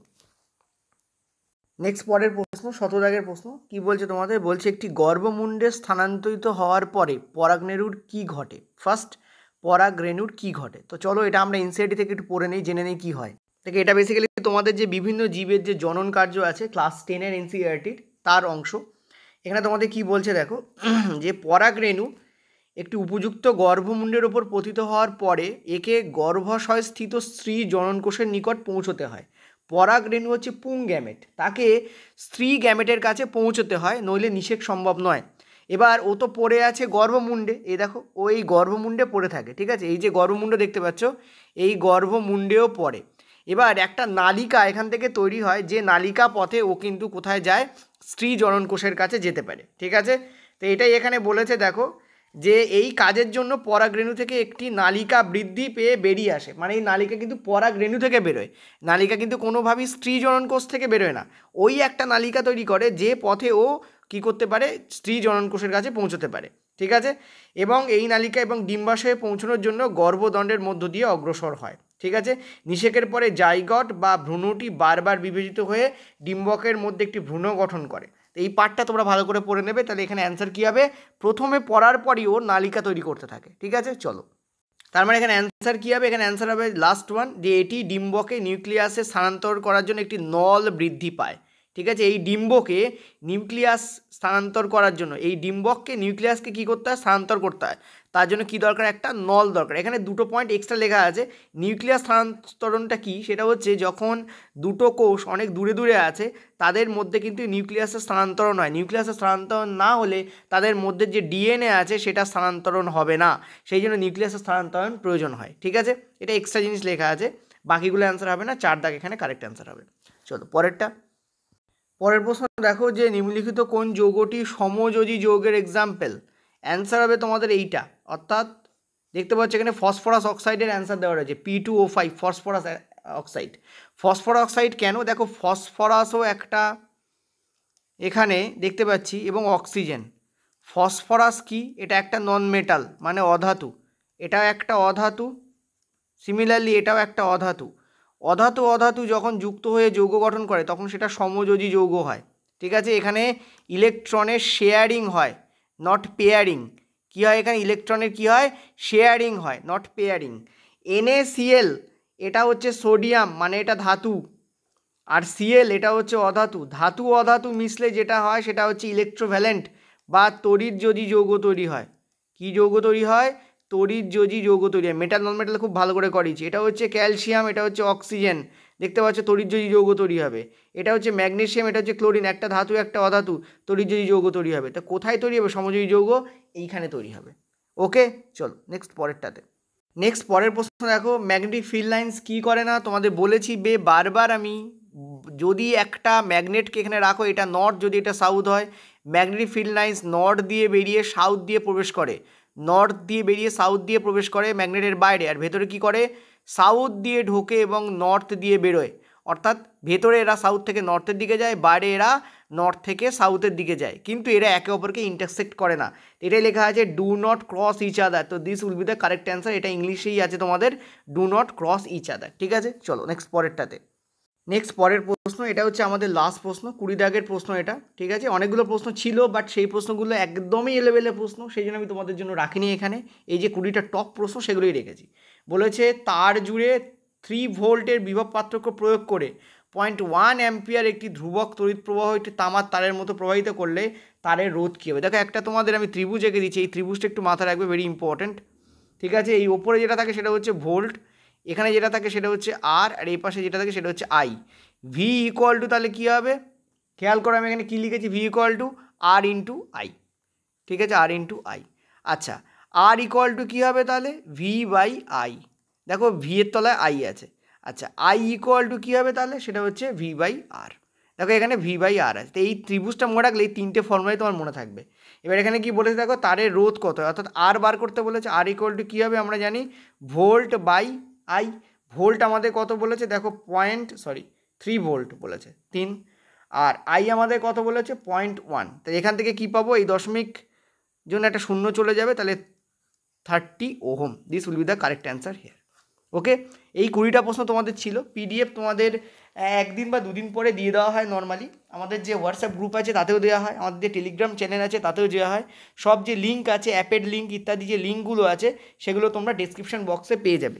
আর একটা কথা বলি, আমাদের যে কোর্স চলছে তাতে কিন্তু এখন 150 ছাড় আছে, 150 টাকা ছাড় আছে। তোমরা যদি এইভাবে NCERT লাইন বাই লাইন এবং ডিপ ব্যাখ্যা পেতে চাও, এবং ওই জাতীয় যে তোমাদের প্রথমে যে তোমাদের আমি করালাম যে ম্যাথ অর্থাৎ নিউমেরিক্যালস, আলোর চ্যাপ্টার অন্তর্গত তড়িতের হোক, যে প্রশ্নগুলো এলেবেলে প্রশ্ন, উৎপাটাং প্রশ্ন, সেই টাইপের যদি তোমরা প্র্যাকটিস করতে চাও এই পেড গ্রুপে জয়েন করতে পারো। তার জন্য তোমরা এই যে 86708387 নাম্বারে হোয়াটসঅ্যাপ করে নিতে পারো। এছাড়াও তোমরা নিচে দেখো অ্যাপ লিঙ্ক রয়েছে, সেই অ্যাপ লিঙ্কে তোমরা দেখো একটা কম্বো ব্যাচ রয়েছে। কম্বো কি ব্যাচ? Combo batch. ঠিক আছে, কম্বো ব্যাচ রয়েছে, সেই কম্বো ব্যাচে তোমরা যেতে পারো, যেখানে ফিজিক্স, কেমিস্ট্রি এবং বায়োলজি 3টে একসঙ্গে পড়ানো হচ্ছে। আমি একটা জিনিস তোমাদের একটু দেখিয়ে দিই। দেখো এই ফ্ল্যাট ছাড় তোমাদের রয়েছে, 66 কুপন কোড ইউজ করবে, 61 নয় 66 এই কুপন কোড ইউজ করলে তোমরা কিন্তু এই ফ্ল্যাট ছাড়টা পাবে। 150 টাকাটা ফ্ল্যাট ছাড় আছে। এটা আমাদের ম্যাথ অ্যান্ড সায়েন্স কম্বো যে ব্যাচ আছে, ম্যাথ ব্যাচ আলাদা, সায়েন্স কম্বো ব্যাচ আলাদা, দুটো ব্যাচের জন্য তুমি আলাদা করে এই মুহূর্তে তুমি ছাড় পাবে। যেহেতু এটা মান্থ এন্ডিং ছাড়, কারণ মান্থের শেষে তোমাদের হাতে পেমেন্ট অনেক সময় কম থাকে, তার জন্য যারা নিতে চাইছো তারা নিতে পারো। 150 ছাড় আছে, তার মানে এটা এই যে ম্যাথ ব্যাচটা এখন পড়বে 449, আর সায়েন্স ব্যাচটা এখন পড়বে 349। 349 টাকায় তোমরা সায়েন্সের 3টে ব্যাচই পেয়ে যাবে। মক টেস্ট আছে, PDF আছে, ভিডিও তোমরা ডাউনলোড করে রাখতে পারবে। এই হচ্ছে টোটাল। তবে ডিটেলস জানার জন্য তোমরা আমাদেরকে হোয়াটসঅ্যাপ করে নিতে পারো। যে নাম্বারটা আছে সেটা হচ্ছে 8670838797। এই নাম্বারে তোমরা হোয়াটসঅ্যাপ করে নিতে পারো ডিটেলসটা জানার জন্য। 1 নম্বর কথা, এখন যদি হোয়াটসঅ্যাপ করো মোটামুটি রাত্রের দিকে তোমরা অ্যান্সার পেয়ে যাবে। ঠিক আছে, 1 নম্বর কথা। আর অ্যাপ লিঙ্ক কোথায় পাবে? ডাইরেক্ট যারা করতে চাইছো তারা অ্যাপ লিঙ্ক কোথায় পাবে? এই যে আমি তোমাদের পড়াচ্ছি ভিডিও, তার একদম নিচে ডেসক্রিপশন বক্স আছে, তাতে দেখো, প্লাস ফার্স্ট যে কমেন্ট আছে তাতে দেখো তোমাদের অ্যাপের লিঙ্ক দেওয়া আছে। ওকে, আর ওই প্রশ্নটার উত্তরটা দিও যে গ্যামেটে আমরা 22 + x এবং 22 + y কোথায় পাই বা কীভাবে পাই। ওকে, থ্যাংক ইউ।